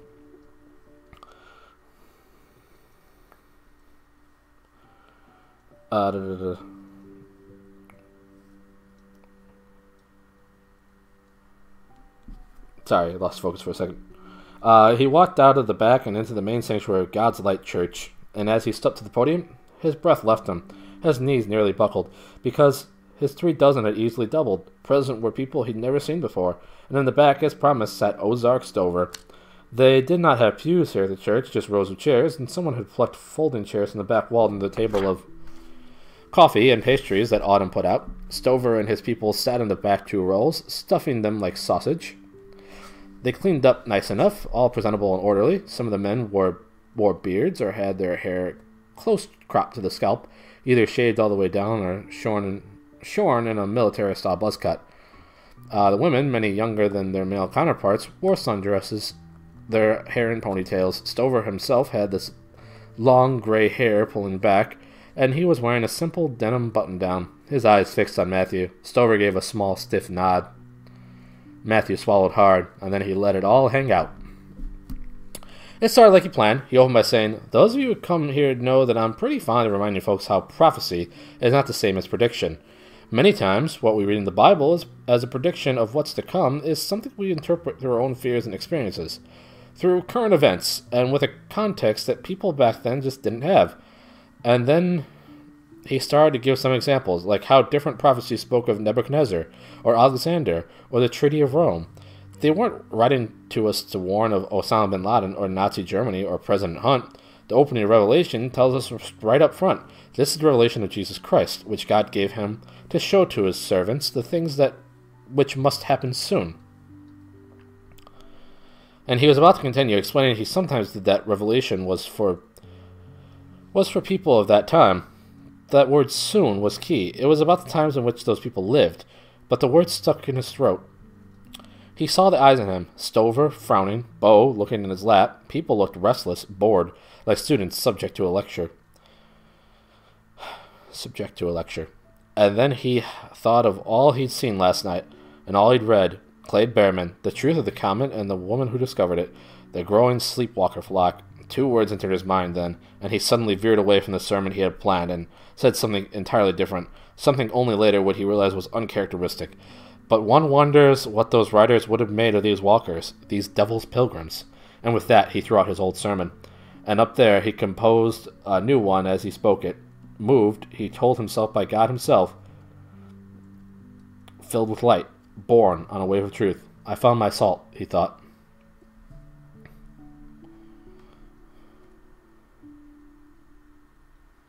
Afterward, he was left reeling. Matthew wandered the congregation like a dance partner coming to the motion and the music. He felt passed around. Matthew wandered the congregation like a dance partner coming to the motion and the music. He felt passed around in the best way possible, moved from one parishioner to the next, down the chain, shaking hands, offering words of consolation and hope in the face of the world coming apart. There was fervor to the crowd and electricity, and though what he just told them was dire and mad, everyone seemed energized, happy almost, in a manic way, to be offered some portion of the truth, and to be given God's hand to hold, so they might find their way through it all. One by one he did this, past warm smiles and knowing nods, through a crowd of people wanting to hug him and weep. And then, at the end of the crowd, he turned his head for a moment, and he saw her, Autumn, his wife, standing off to the side of the room. She was watching him, and for a moment their gazes met and held. He smiled at her, happy as a pig in the proverbial, well, you know. She did not return the smile. Then her eyes flicked away to someone near him. A hand clasped his, pulling him nearly off his feet. Ozark Stover. Preacher, Stover said, his big bearded grin like a white picket fence half hidden behind a parting thicket. This was what I hoped to hear. It's good to hear someone speaking truth about, what was it? The Devil's Pilgrims? Indeed, indeed. Mr. Stover, thank you for coming, and for bringing all your people. You sure I didn't go too far, he asked. I usually don't bring that kind of zeal to my sermons, to be honest with you. You did good. The thing about the astronomer who discovered the comet, see, that I did not know. Everything means something. Last night, or rather early this morning, Matthew looked up to the comet that Stover believed represented the Wormwood star in Revelation. Turned out the woman who discovered it was Japanese, with her last name was Sakamoto, which he pointed out during the sermon meant something along the lines of at the bottom of the slope, which he interpreted as the bottom of the pit. He worried here that this was a little bit of poetic license, but any concern was drowned in a wash tub under the waters of response that the congregation gave it. In short, they ate it up, and it suggested to Matthew that maybe there really was something there. He said, too, that the woman who had commented that the world was overpopulated died of an aneurysm. Aneurysm. The night the comet passed overhead. Killed by her own discovery, Stover added. Ain't that something? Make a deal with the devil, and the devil always takes more than his due, you ask me. That is his nature, Matthew said. Something is happening out there. I appreciate you seeing it and saying something. You're the only one. In time like this, we need people with their eyes open, people like you. Matthew waved it away as he tried to summon humility. I didn't do anything different. Last night after I saw what happened on the road to Waldron, I knew I had to speak out. I spoke with God and I opened my Bible to Revelation and I found that maybe what's happening out there is a warning. Diseases and dragons, the woman, Babylon, the comet, the astronomer. I saw a star fall from heaven onto the earth, and to him was given the key of the bottomless pit. Those walkers are on a crusade, like you say, a pilgrimage of some kind, and not a holy one. In time, we'll get to the bottom of it, Mr. Stover. Call me Oz. He couldn't help feeling a tingle of pride at that. Matthew couldn't articulate why exactly, and he knew the dangers of pride, but surely it was okay to feel honored by someone, to have earned their approval when it had before been difficult. Maybe he was beginning to like Ozark Stover. Better yet, maybe Ozark Oz was beginning to like him too. So went on. Me and some folks are going to head down to Waldron. The walkers are set to pass through there, and I'd very much like to take their measure. I can go with you. No, I have something else for you to do, Ozark said, giving a wink. Here, come on outside. Something I'd like you to talk to. On the way out past the coffee and pastries table, an odd panic hit Matthew that, oh no, we have more people than usual, which means we didn't make nearly enough coffee or bring enough pastries. Then he saw someone had brought boxes of coffee and donuts from Yum Yums down the highway. As they headed out through the front door onto the church porch, Ozark said, We bought the extras. Figured you weren't used to the burden of us, so it seemed right to bring food. That was very thoughtful, but he didn't get to finish his statement. Stover eased him forward to meet someone standing there. On the porch was a handsome man with slick blonde hair thinning over his tan scalp, white veneers on his teeth, and a powder blue suit. Hello, Matthew said. Preacher, this is Hiram Golden. If you don't know him, Matthew said, Of course I know him. A pleasure, Mr. Golden. Golden ran a show, admittedly a fringe kind of politics conspiracy show, pretty right wing. The Golden Hour started as a podcast and moved to radio, though his big success was still the podcast. Now he was a commentator on Fox, too. Golden was peeling an apple with a small penknife, connected to a bullet-shaped keychain. Easing them into his left hand, he gave Matthew a vigorous and warm handshake. He beamed, Pass the bird. It's an honest-to-God pleasure. It's an honest-to-God pleasure hearing someone like you talk. A lot of us out here are increasingly disturbed with what we've seen from these sleepwalkers, and particularly in President Hunt's response to it. She's given them a lot of leeway, and whatever they may be, whether it be the devil, as you say, or some kind of experiment, we need to know the truth. I'd like to record a segment with you. Sure, Matthew interjected, jumping the gun a bit. He didn't always trust someone like Golden, he had to admit, but at the same time, the man had a platform. He had a long shout, as Matthew's father was wont to say. I'd love to talk to you when you have some time available. I have time now. What's that? Excuse me. I brought my recorder and a camera. We do these things guerrilla style on the show. I don't know if you've heard it. I have, Matthew said, though that was mostly a lie. Generally, he heard about Golden's show secondhand. Of course. Then you know we do these things on the spot. If you need to go back in with your congregation, I can wait out here and we can record right here on the porch when everyone's gone. That sounds just fine. Ozark clapped a heavy hand on Matthew's shoulder. It was like a tree branch falling on his back. I'll leave you two gents to it then. My work is done. Preacher, good talk today. I'll be in touch. And like that, the big man ambled toward the gravel parking lot like he didn't have much care. As if on cue, his people came out of the church, or from around its side, to follow in his wake. 190.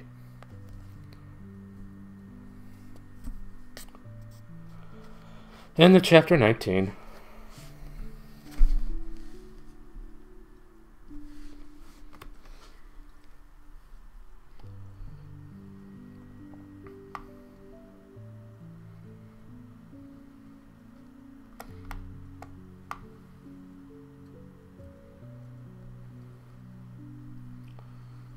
I lost my smile and voice, Tara. I have to go find it. Hashtag Shawn Michaels.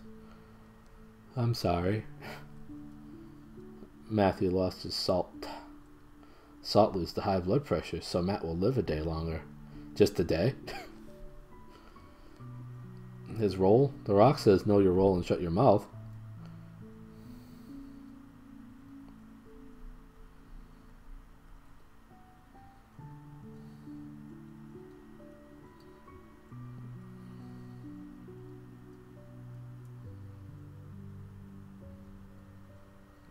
It is on a Tuesday. Hashtag Taco Tuesday. Taco Cat has the same backwards and forwards. These are all good signs. Ew, Matthew, put it away. That needs to be a Taco Cat emote.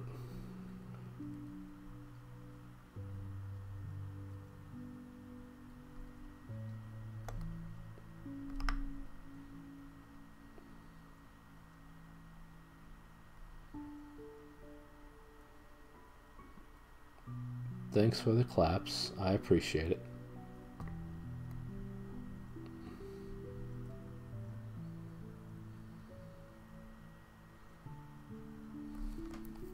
I'm sorry your Wi-Fi is being a jerk.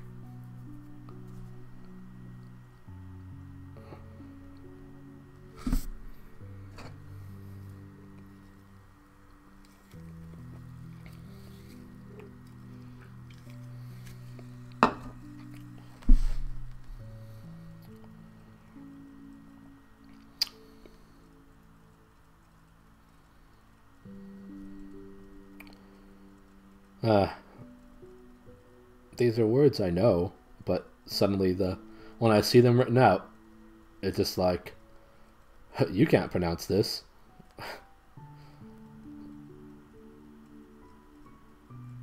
So I appreciate the pronunciations.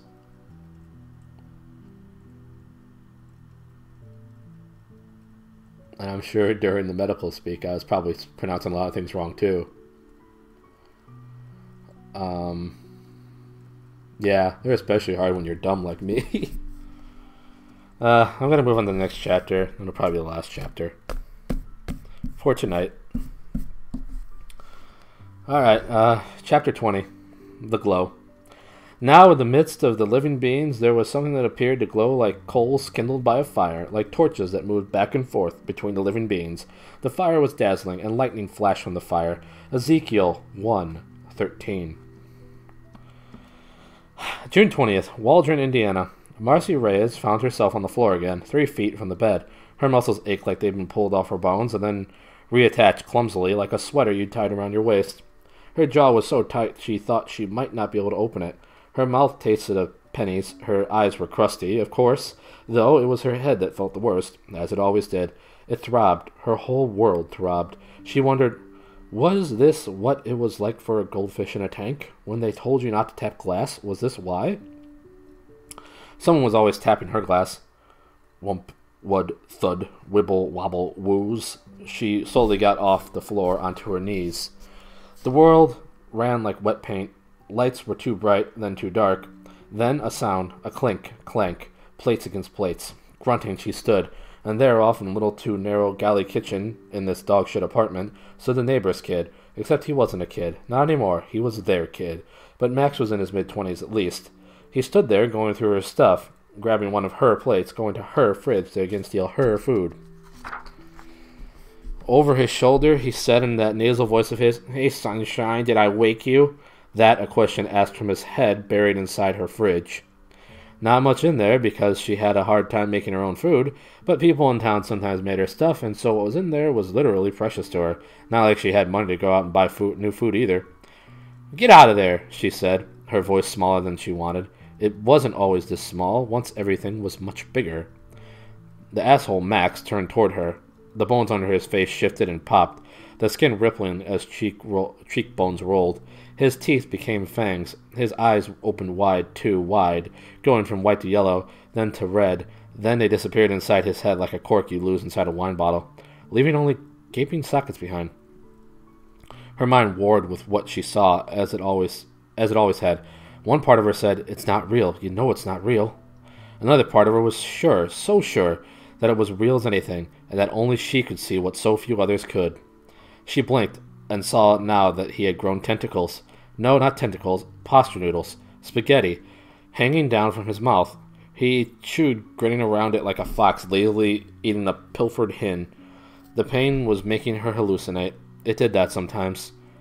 "This is good," he said, smirking. "That's spaghetti. Regina Dolan made it for her. Regina was one of the tellers at the bank where Marcy cashed her support checks. Thing was, Marcy didn't have a lot to look forward to day in and day out. Her family never came to see her, and her TV was broken, and she never got any good mail, so what gave her life were the little things. Maybe she got to see the neighbor's cat, Plucky. Or maybe she saw a nice sunset out the apartment window, the one that overlooked Main Street, past the old broken-down Granville Theater across the way. Or maybe, just maybe, she had a Tupperware container of some amazing spaghetti she was planning on eating for lunch, making it not only a meal she'd enjoy, but probably the only full meal she'd get that day. "That's mine," she grunted and moved toward Max. But then her skull betrayed her, as it always did. Pain lanced through the middle of her brain like lightning. Instinctively, her hands went to the space behind her ear. There, underneath the fuzzy, close-shorn hair, she could feel the sunken space. Her fingers traveled the contours up the back of her head, the top of her skull, where she found the little manhole cover under her hair and her skin. She said. "Shut up," Max said. "I'm in your shit. Deal with it." She took another step. More again. Man, you're a fucking mess again. At least you didn't piss yourself this time." He shoved another mouthful of cold spaghetti into his mouth. The dumbass had a plate in his hand, but then had the Tupperware container on the plate open, with a fork dipping in and out to capture noodles. "Though it still smells a little like it in here. Jesus, you gonna watch the parade?" "Parade? What?" His mouth babbled words that ran together in her ears, slushing wet. "Piss, parade, spaghetti, fuck mess." And then the words garbled further, to the point it wasn't words at all. Just fish, fudge, jashy, frawl, all gibberish. She winced, forced her mind to recalibrate. It obeyed for now. His words rode back into sense from nonsense. "Those fucking sleepwalking freaks are coming through town. He'll be here real soon. Figure you can watch your fellow freak shows come marching and shit." "My spaghetti," she said, because it was. "My spaghetti," he winked. His eye fell out. Worms squirmed in the dark hole it left behind. He laughed, and it sounded like glass breaking. She charged him then, ready to club him into tomato paste, but by the time she commanded her body to move, she was grabbing for empty space. He wasn't there. He wasn't here at all. Maybe he never was. But then a sound behind her, a scuff, and his foot found her tailbone, pushing her forward into the galley kitchen. She reached out, tried to catch herself in the cabinets, but her hands wouldn't comply fast enough. Marcy hit the ground. She caught her bladder, about to empty, and she tightened everything up, cinching it hard so she didn't piss herself again in front of this little druggy fucker. "Please, don't you goddamn do it. Marcy, come on." It held. The floodgates stayed closed. Max laughed, though. "You're so fucking sad," he sighed. "I'm done with this." He took the plate and container of spaghetti, then chucked it onto her couch. It wasn't a nice couch. It was scratchy like stubble, and uglier than a secret, but it was her couch, and it was clean. And now it wasn't.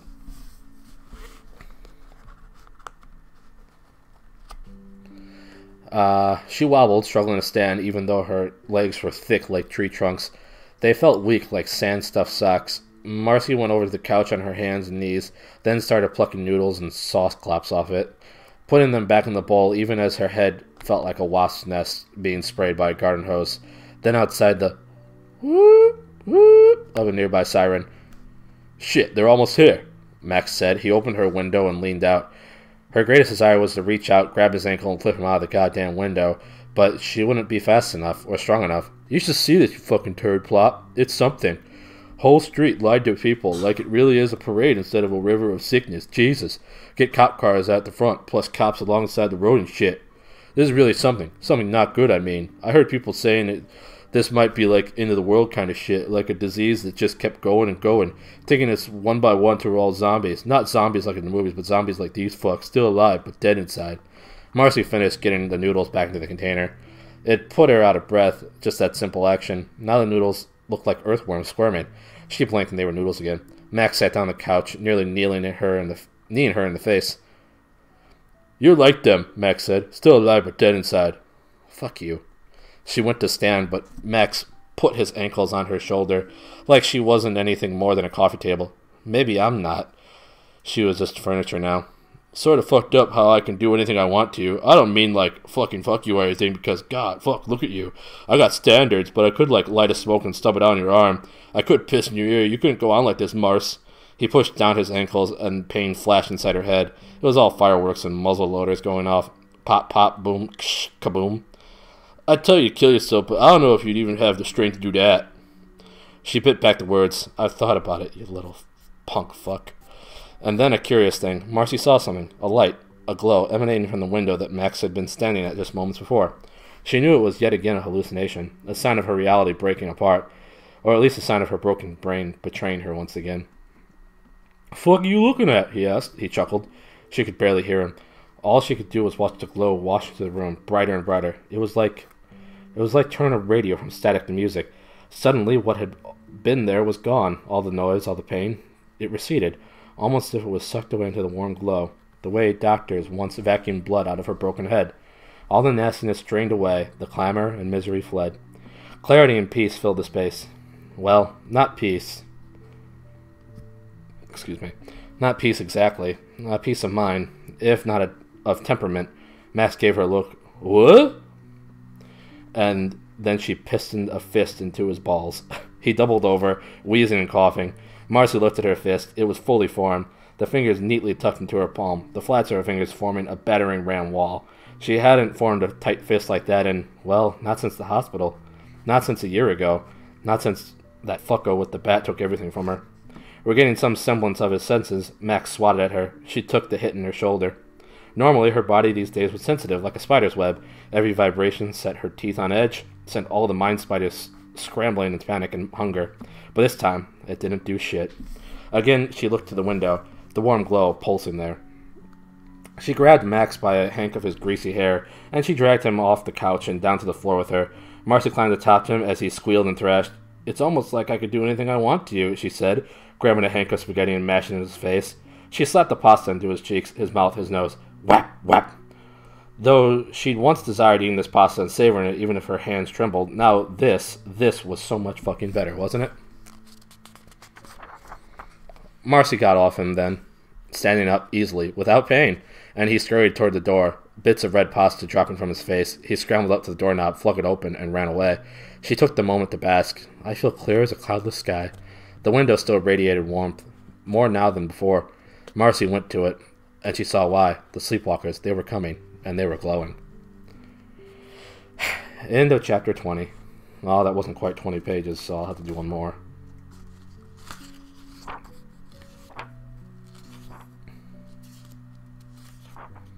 Yeah.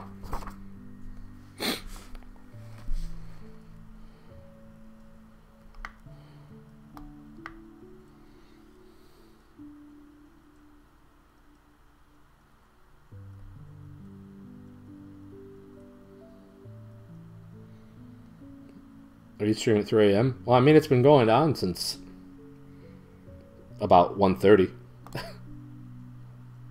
Hi, Paige. How's it going? Sorry you lost all internet there for a little while already. Welcome back. Thanks for shouting out, Paige. You said that was the chapter, although you just started. I don't know if that affects your plan making at all. I didn't stay this late, but I was working on YouTube things and didn't realize the time. This is much cursing. Yes, it does.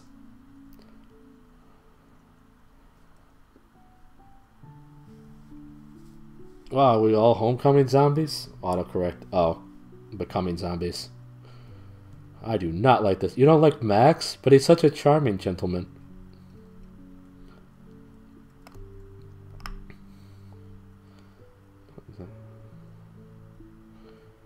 Way to add 3 whole letters after autocorrect. Oops. Sleeper snack is our decision. Also, adding 2 letters and changing 1, I suppose. This is clear what you meant to write. I'ma help you out and change it. Numbers are hard, especially when they are combined with letters. Good luck with decisions. I think I'm gonna get a snack. Okay. I hope you get a good snack. Thanks for being here. I think it's raining. Raining's nice to sleep too.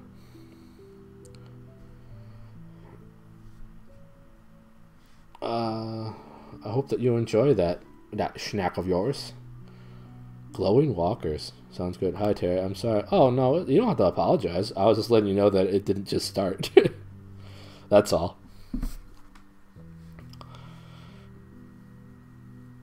We'll do one more chapter, and then it'll take me to about 50 to 60 pages read for this stream, so that's really what I want to do.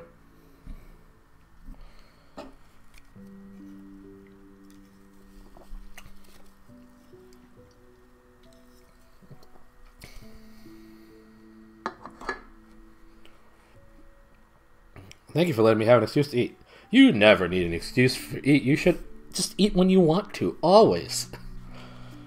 You don't have to thank me for reading. I'm glad to read. And yeah, again, I appreciate explaining or giving me the proper pronunciation of the words that I just blank on. It's important for me to know these things. It's important to me to know them, so I don't struggle with them again. And if I do struggle again, well, that's okay. It's just a thing that happens. Sometimes we blank on words.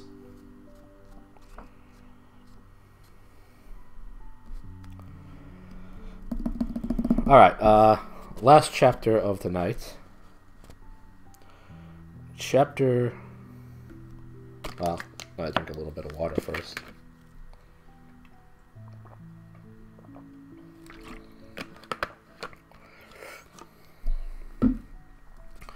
Chapter 21.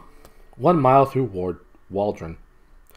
Maya, the Comet Sakamoto are really Ryu and Katu, okay? Do you know the story?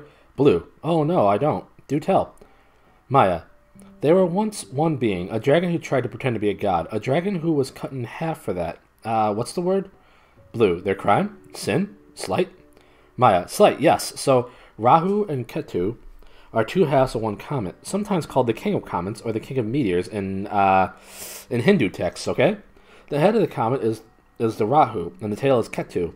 And when they passed over us, it cast a dark shadow on the world. It split us, I think, don't you? It split us all down the middle, sure as that dragon did. And those walkers, Blue, they're really the children of the comet, aren't they?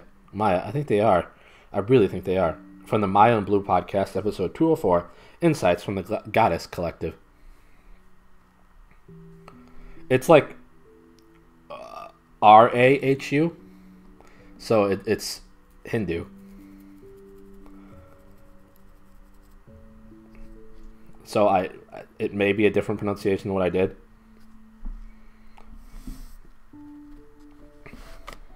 Oh, no.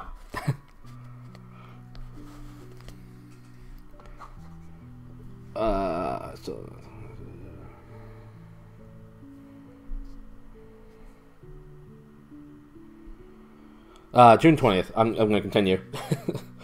June 20th, Waldron, Indiana. Benji felt woefully alone as he drove the rental car toward Waldron. Robbie was gone, along with the rest of ORT, and Martin was in the hospital recovering from the head injury incurred by the storm. The flock would be in Waldron soon enough, and Benji had to be present. ORT was done containing the situation, and EIS was the only oversight the CDC had over local law enforcement to keep it all together. Excuse me. And Benji was now in charge of the EIS investigation. That boggled the mind, didn't it?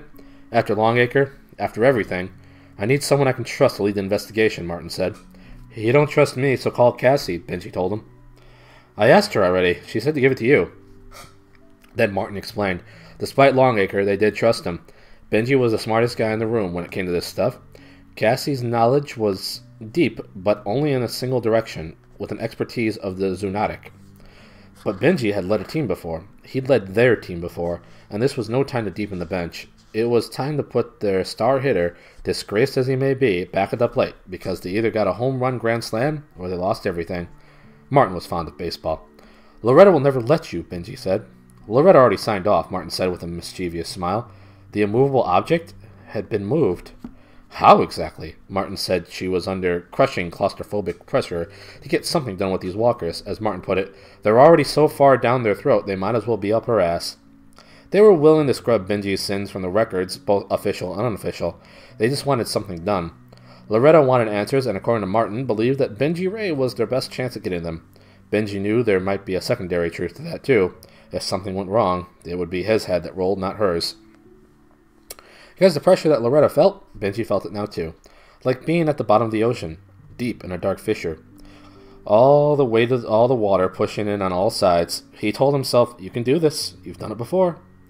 But part of him thought, forget it, get in the car, go to the airport. His ejection from EIS was one of shame, yes, but it also gave him freedom. Now he's able to travel the world, giving talks, advising small farms on best practices. To those people, he was something of a hero. It brought in money. He once again had purpose. And to go back to all this, it undid some of that, didn't it? It locked him back up. And yet this mystery was so strange, so enduring. To be at the forefront of it was both a problem and an opportunity. He felt like he had answers just out of sight. This puzzle demanded he solve it. So he told Martin, yes, I'll take over for you, and thank you for your trust, Martin. It means a lot to me, truly. He called Sadie, who remained back in Atlanta. Sadie, he said with a sigh, hands on the wheel. A sign on the side of the road said Waldron, 2 miles. I've got some news. You're back at EIS, she said, quite chipper. What? How'd you know? Benji, I'm in Atlanta right now. I'm in the building. News travels faster than electricity in this place. I'm happy for you. It compromises our dealings, I fear. She made a dismissive sound on the phone. Psst. It does no such thing, Dr. Ray. She paused. Has anyone ever told you that sounds like a superhero name? Never mind. Point is, you're still there. Still overseeing things. Still holding Black Swan in your pocket. Nothing has changed except your position on the chessboard. Chessboard. Quite a metaphor, wasn't it? One that did not make him entirely comfortable. Ahead, the town of Waldron revealed itself. Benji had reports from the police that Waldron was a sleepy pass-through, know-nothings burg. One of the towns where the country had moved on, but this place stayed behind, as if it found some grim comfort in the fact it would never grow up. It would never get better, and it was what it was from here until it was gone. Less than 1,000 people lived there. Mostly farmers, other working-class folks. Benji had hoped that the passage of the walkers through town, as it increasingly looked like they'd come right down Main Street, would be uneventful. That was not looking to be the case.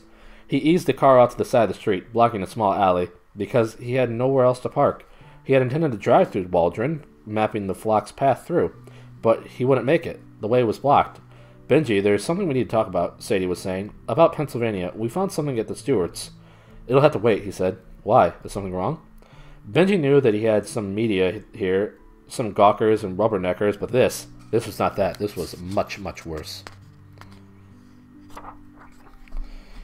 With the phone still in hand, he stared down a gauntlet of people, a sea of heads, hats, faces, protest signs too, stuck up like gravestones out of ground, made from human beings. At first, it seemed like an absurd thought, because what the hell could they possibly be protesting? But it was like with Ebola, in Sierra Leone, and Liberia. Anywhere the disease touched, they saw protests, guideless, aimless. Some wanted a kinder government response, others a more severe one. Others just wanted to know what was being done. They wanted answers and were angry that they had none. Protest, he thought, was sometimes targeted, yes, a singular message put out against bad men and worse behavior. Other times it was served as a wordless, senseless exhortation, an expression of a problem that has not yet fully understood. This, he knew, was likely that. But he was trying to figure out, why here? Why now? Then it hit him. Waldron was on all the news last night, wasn't it? I confess I don't know, Sadie said. But it wouldn't surprise me. I had to go, Sadie. This is a powder keg. I don't like this at all. His guts churned. This, of all the days, to lose the backing of ORT, Robbie's expertise in crowd control, and maintaining some order in the wake of disease, was critical, and now they didn't have it. He hung up with Sadie and called Cass. Hey, boss, she said. Missed you.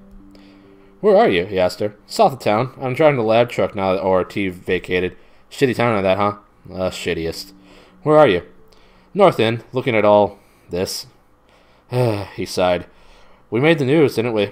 In a big way. Not just the walkers going over the trailer, but Clyde Behrman. Yeah. Benji had hoped that with the storm, the news wouldn't have caught up to the events that had transpired last night as yet. But they clearly had. Worse, Cassie said. They have footage of it. Not good footage, but it's there. The media is all over this thing. We're getting calls from, everyone and everywhere? How far out are you? He asked. Not quite 2 miles. Soon. Are we expecting violence? Cassie hesitated. Cops say no. They say this is a peaceful town, But I'm watching footage on the news. These people aren't happy. It's 1 mile through town, he said. We can do this. 1 mile, boss. 1 mile. Shayna rode the razor's edge between total exasperated exhaustion and paranoid anxiety, because here she was, a shepherd, walking her flock through a territory of wolves. On each side of the street, protesters gestured with signs. They chanted and shouted about how they wanted answers, how President Hunt needed to be accountable, how the CDC was some kind of government conspiracy. She saw people in the medical face masks waving signs like, "I did not consent to this," and "Stop poisoning our children in danger. Vaccines are toxic waste." That last one sent her for a loop. She was just tired enough and afraid enough that the thought stuck with her. What if it is vaccines? What if this is something we're doing to ourselves? That was dumb as hell, though. She knew that it was garbage nonsense. But when you're ready to fall over and beset on all sides by nutballs, nonsense started to make a certain kind of sense, didn't it? But it wasn't the protesters that scared her. It was the other ones, the ones without signs. Truth was, Shayna was a bit of a hick. She knew it. Her family lived in the middle of, Pennsylvania, and she was the daughter of a dairy farmer. She didn't mind the smell of cow shit. She knew how to milk a goat. She was the product of poison ivy rashes and bee stings and stepping on rusty nails in the old barn. 3 times now. Oops. People made fun of her sometimes because she often had dirt under her fingernails, but she figured those idiots didn't know how good a green bean tasted when you popped it off the vine and right into your mouth. Dirt, bugs, and all. Still, hick as she was, they weren't trash. Trash, well, she knew some real fucking trash, like the Cosner brothers up on Bellberry Road, with their drunk dad and their penchant for putting arrows through ducks and frogs, or those creepy dickheads down in the valley, Ronnie Peffer and his rotating crew of shitwits who manned the couches in his double-wide, the ones they were always popping off their black rifles, selling pills, hanging Confederate flags all over their property. Trash like them had washing machines on their lawn and hate in their hearts. And it was trash she saw here today. It wasn't just the camel pants and the trucker hats, it was just the long hair, the mullets, the scraggly beards. Though she knew she had her own camel pants back at the house, had a trucker hat, too. Admittedly, one that said Boob Inspector, a hat her dad hated, but she thought was funny as hell.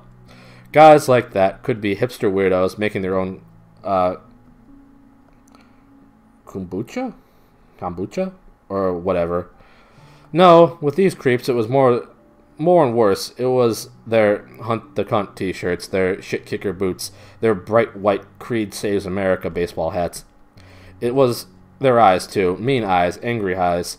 Eyes that had nothing but suspicion flashed in them like light off of spent bullet casings. They lined the street, too, in little pockets and cabals. They watched, didn't chant anything, didn't have signs. Sometimes they said things to one another, small asides, while never taking their eyes off the sleepwalkers. Her phone pinged. Her father again. "Shayna, where are you?" She hit him back. "Walking." Her father. "Come back to the RV, please. Plus." She repeated what she had typed in all caps this time. "Walking?" And then she turned her sound off and stuffed the phone in her pocket. She knew he'd be worried, but he had to deal. "I'm an adult," mostly. Her neck prickled. Ahead, as they came up on some old shut-down textiles factories, the street had a concentration of trash men. She spied a swastika tattoo, because of course she did, a Confederate flag arm patch. Next to her, Nessie kept on. "We'll be okay, Ness," she said. "They won't hurt you." But she wasn't sure how true that was. The door opened, and like that, Marcy was out on the street among the crowds. For the first time in a long time, she felt connected to her body, but not anchored by it. She felt no pain. The world was clear. Everything felt crystalline and perfect. And Marcy was about to focus on tiny, insignificant details. A dandelion seed on the breeze before her. The way a cloud was shaped like a rabbit. The way most people use masking tape on their protest signs, but some use duct tape or staples or even electrical tape. She waded out to the curb. Marcy did not push or shove her way. She was a big woman, tall and muscular in the way of a refrigerator is tall and muscular. People naturally accommodated her physical presence. On the street, it washed over her. The glow. The sleepwalkers were no more than a quarter mile down the road, and even from here, she could see the light emanating from them. The light radiated and shifted, a living thing. It wasn't just something she could see, she could feel it, taste it. She breathed the light in and out. It warmed her ears and sang a barely perceptible song, like wind chimes or rain on leaves. It's raining men. A woman near to her held up a sign. We want the truth. Marcy leaned over and said, Do you see the glow? The face the woman gave her told her no. She most certainly did not see the glow. That look, what an ungrateful bitch. Well, I can see the glow, and to hell with you if you can't. Marcy decided she needed to be closer to the walkers, so closer she went. Benji said into the phone to Cassie, I can't just sit here and wait. I'm going out there. To do what? I don't know yet. Be careful, Benji. You too. And then he waded into the crowd. Shayna felt the dude's presence before she saw him. He was more mountain than man. He had long hair pulled back and kind of a beard like an owl might nest in it. His shoulders were broad, but his middle was even broader, and he stood rooted to the ground, arms crossed over that landslide chest. The look on his face was one of wary curiosity. But nothing so intellectual as curiosity crossed the faces of the human trash that gathered around him. What Shayna saw there was nothing but a kind of unquiet rage, horses champing at bits, teeth gnashing, ready to stomp their hooves down, ready to run, rock, and trample. Here she saw a new tattoo, not on the big man, no, but on those around him. Looked like two swords crossing, surrounded by, what was that, a serpent of some kind? She squinted and saw that, no, it wasn't two swords, it was a sword and a hammer, some worn on the back of their hands, others on biceps, even necks. Do you see the glow? Shayna startled at the voice. She turned to see that as she was looking in the one direction, a woman came out the other, right behind Nessie. Excuse me. The woman was big, too. Not like the bearded mountain man, no. She was not exactly tall, but bristling with muscle and a bit of fat. Excuse me again. Her buzz cut only accentuated her cinder block head. A head that looked to be broken. The cinder block was cracked, like her skull wasn't the shape it was supposed to be. Not exactly. She asked the question again. The glow, do you see it? Shayna felt alarmed. Who was this crazy-ass lady? No, I don't. Shayna looked over her shoulder, saw other shepherds walking back there. Lonnie Sweet, gawky Kenny Barnes, Aaliyah, even Mia, but they all had their eyes on the flock or on the crowd. Shayna felt like you did sometimes in a dream, like she wanted to wave to them, call out, but somehow she couldn't, or wouldn't, or didn't think it would matter. You gotta watch these people, the woman said. What people? Them. She did not point, but she stared at the crowd ahead. Oh, some shit's about to go down. The way the square-headed lady said it sounded almost like the thought excited her. What? What do you mean? But then someone came up behind them. It was Mia. Hey, is everything okay? Shayna turned to her, then back to the lady. The lady who was already leaving, heading back to the crowd. That was weird, Shayna said. What'd she say? Something about a glow. Something about how shit was about to go down? We should get somebody. Get somebody who? I don't know. Somebody. But it was too late. Benji pushed his way forward. He got looks aimed at his presupposed rudeness, but he didn't have time to care about that. Something about this crowd felt untrustworthy. The air contained something in it, a buzz, a threat, a mad frequency. It was like in the storm the night prior, but this was a whole different kind of weather. He stepped to the corner of a run-down hardware store, and that's when he saw something fly up in an arc over the crowd, a glass bottle. For Marcy, it almost seemed to happen in slow motion. Not literally, no. But she felt so hyper-aware now, so back in her own goddamn head, that every little moment and motion was a revelation, one captured by her eyes and her mind as it happened. She went into the crowd of the walkers, suffusing herself in the glow. She spoke to a girl, a young woman, whatever, another person who did not seem to see or appreciate the glow.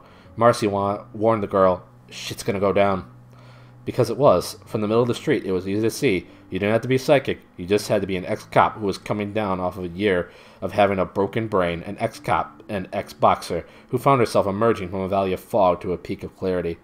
She saw the tattoos, the shirts, the white supremacist fuckos with their 88 tattoos and their iron and Celtic crosses.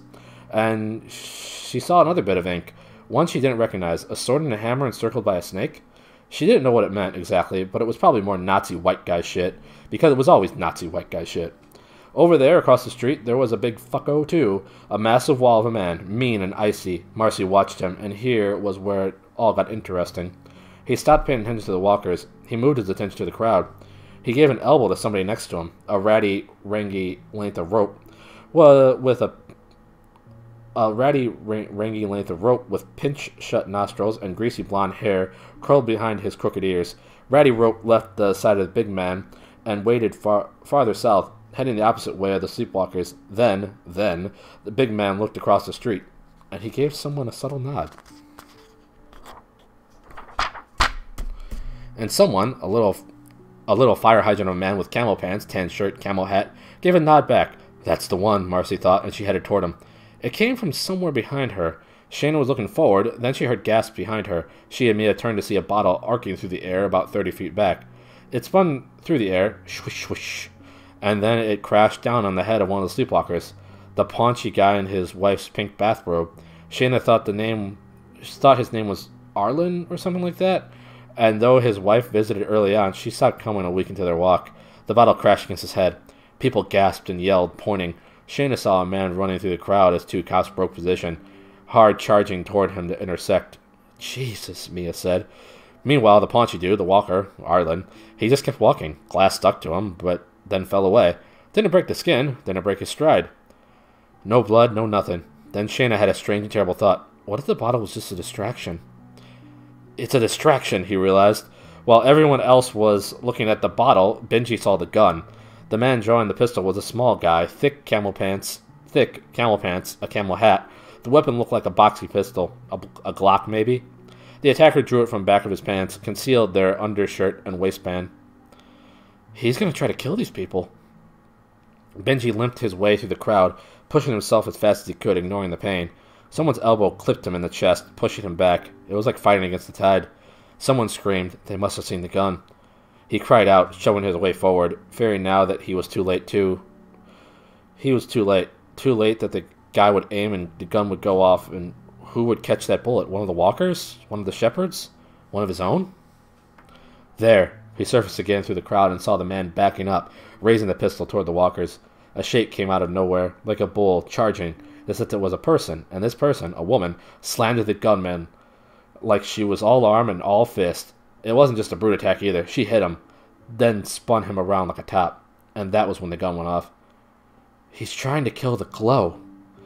This man was an enemy of the angels. That's what they were. Marcy realized that now, in an epiphany that felt to her mind like the warm, trickling waters of a bubble bath. They were angels, which put him squarely on the side of evil.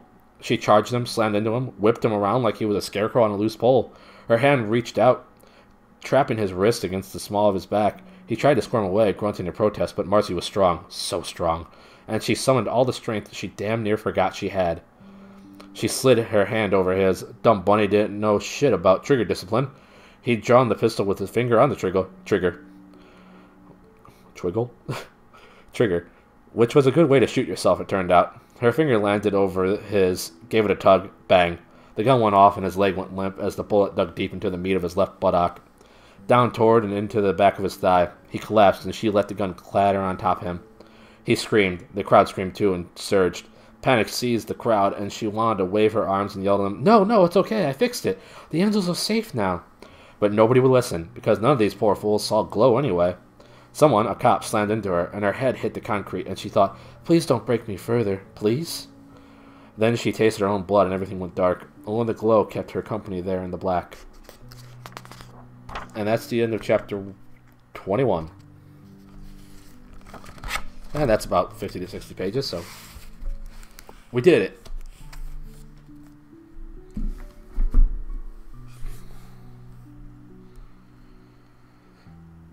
Let me catch.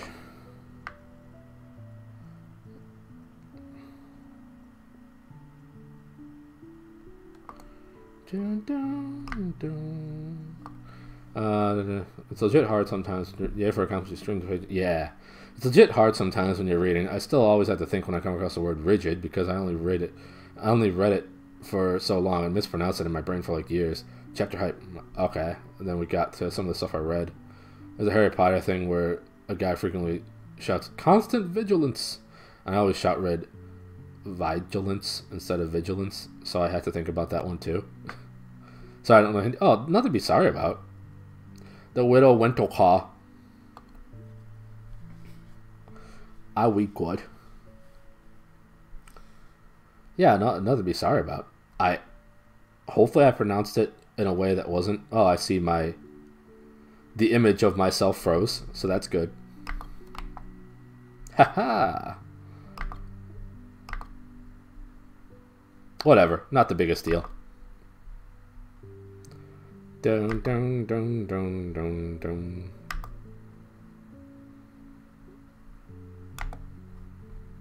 There we go. That was important to fix.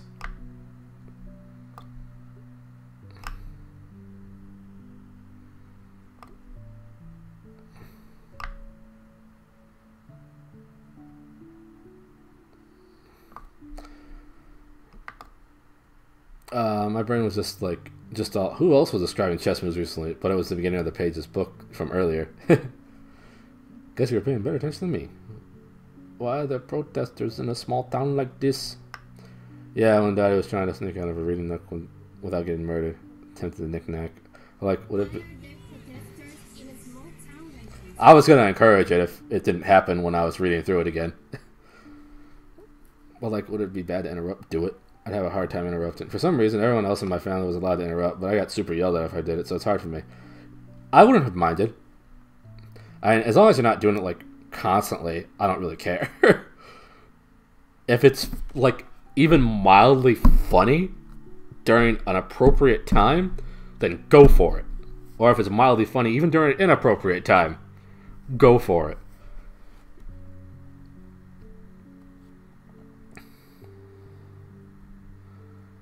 I am sorry that you had to deal with that, though.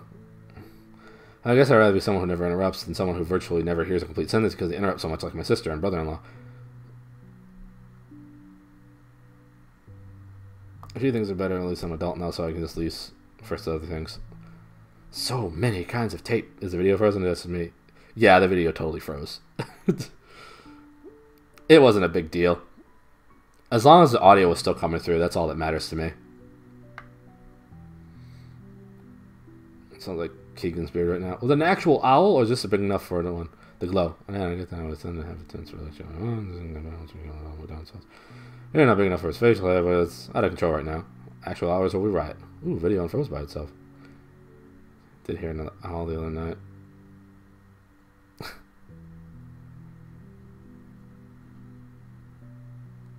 Yeah.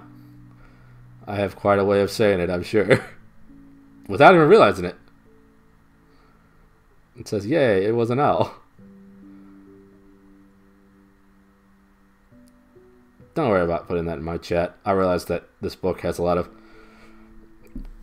language in it that I don't normally use or encourage in any way in my chat, but I realize it's during the stream, so I said it. I guess it can be said in the chat too, because it was being talked about, and that's fine. So dramatic. I think the video, it did. I like really enjoy the ha-has.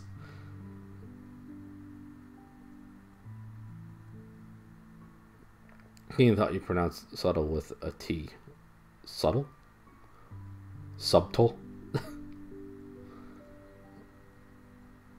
Yeah, fixed the video. Yes, it was important. Was it really, though?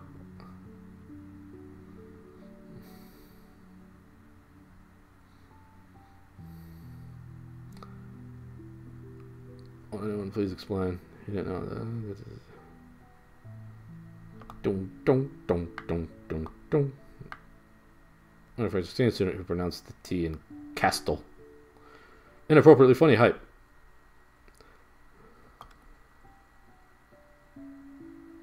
Yay for blank information for mildly funny things. Hey, I'll always encourage mildly funny things. Oh, subtle. Gotcha.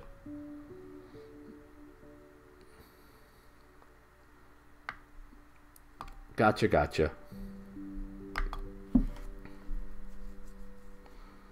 Yeah, well, we read another portion of this book. We're a little over 200 pages in now. We still have like 500 pages to go. So, yay for that.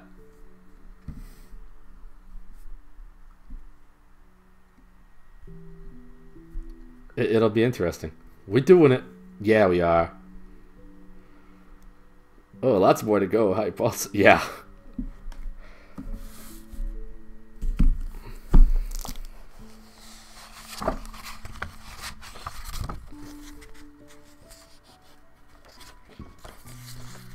What was it?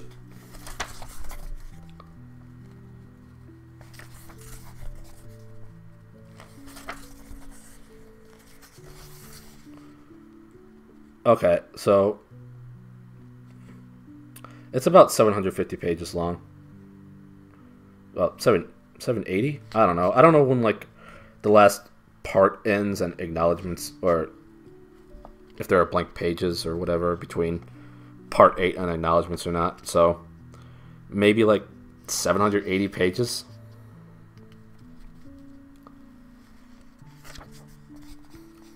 So we got a bit of a ways to go.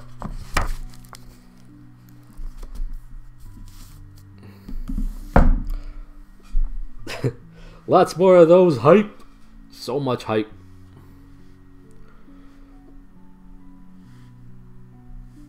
Arrange my hat correctly. What you wowing about?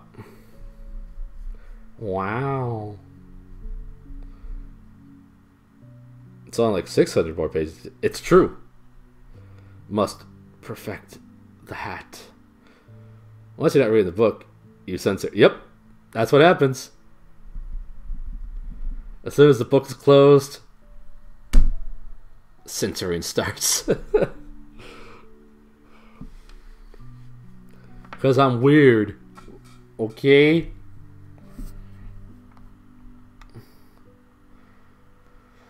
Lots more of those. What a way to start your birthday, right, Riddy?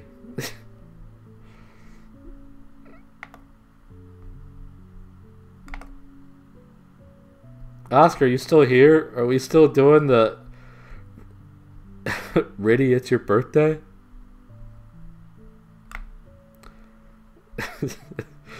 Birthday full of those. I usually get into artistic integrity for the book and the personal integrity for what you do and don't want to say.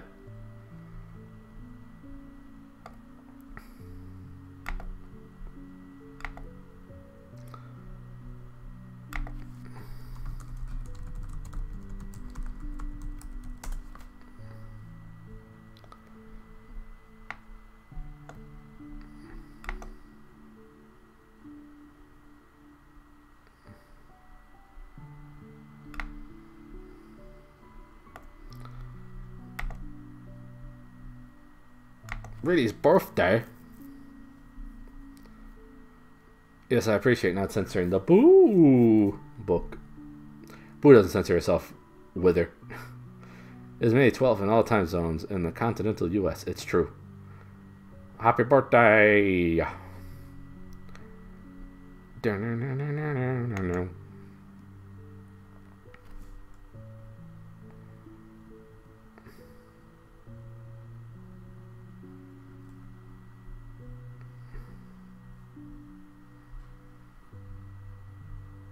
I get, maybe she just means early in the day. Maybe. Because it is actually on May 12th. Early in the day. Okay. Ooh, woo, oh. Getting it started off right with a bunch of those. She's got a quarantine. The best birthday. The best birth way. Time doesn't exist anymore. It might as well not. Like, when I first started reading this book, to go back to what Anna said, I was thinking, should I censor this stuff? Because I'm usually family friendly on this stream. And I thought, no. After I realized there'd be a lot more swearing in it.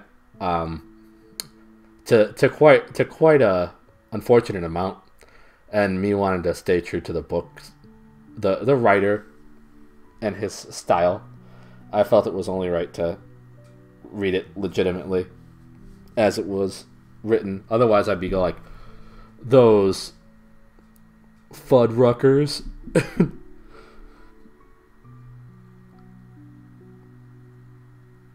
Chewy?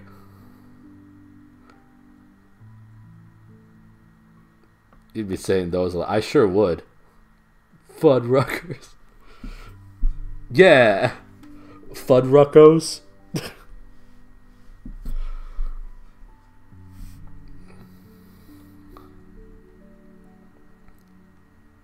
Also, the number of other... Yeah.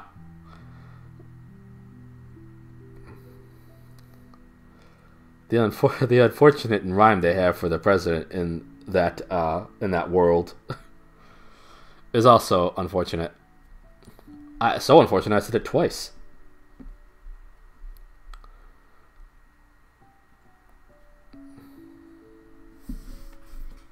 I wonder where my puppy is. She was so quiet tonight after I streamed. After I started streaming. At least you don't have to about saying that one. Yeah.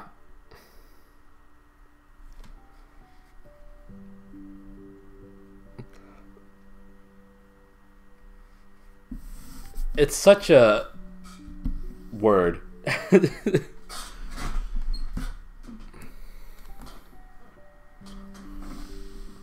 She is not even in this room.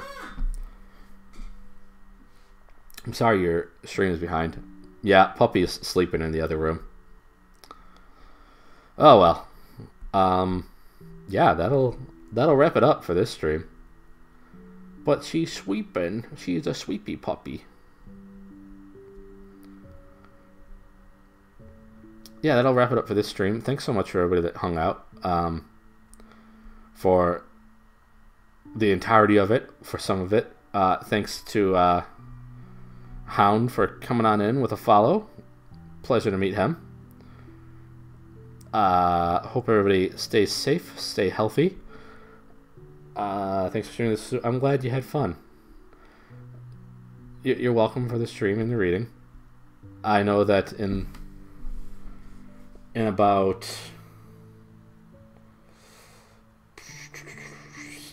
I think 6.5 hours, I think V's gonna do her read stream because she moved it back an hour. But I'm trying to go by my time zone versus her time zone. It's not that difficult, but I'm just trying to remember what she did. Yeah, I think she moved it back an hour. So she's going to do a read stream. I think Paige wants to do another read stream at about 3? Yeah, I think it was 11 Eastern time. And then 3 Central time for Paige's next read stream. And then CJ has his Nancy Drew thing tomorrow, which just varies at the start time. I think he has it listed for like start time 6:30, but it kind of just varies, and that's fine too. I mean, it's nice to have some idea of about the time that it's going to start, but it's okay that it's obviously okay if it doesn't start right at the time that it's supposed to. 6:30 starts at 8. Yeah, that sounds about right. Hey, Ellis, how's it going?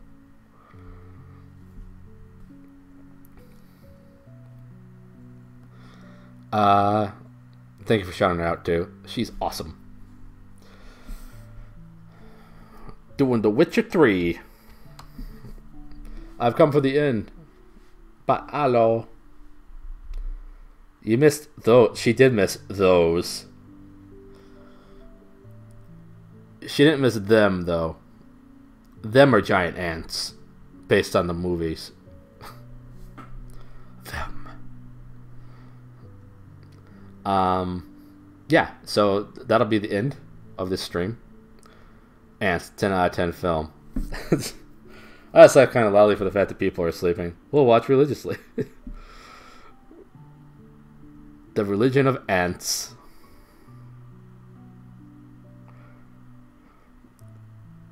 Everybody stay safe, everybody stay healthy. Press X to Jason. Please. Watch out for those types of people. That don't. And I hope... thank you, Elise. I appreciate that. The Religion of Ants, the trees are coming. And know that I appreciate you all so much, and I hope everybody has a wonderful tomorrow and a good night. Stay safe, stay healthy, be good to yourselves. We're gonna do the little bit of a bye command.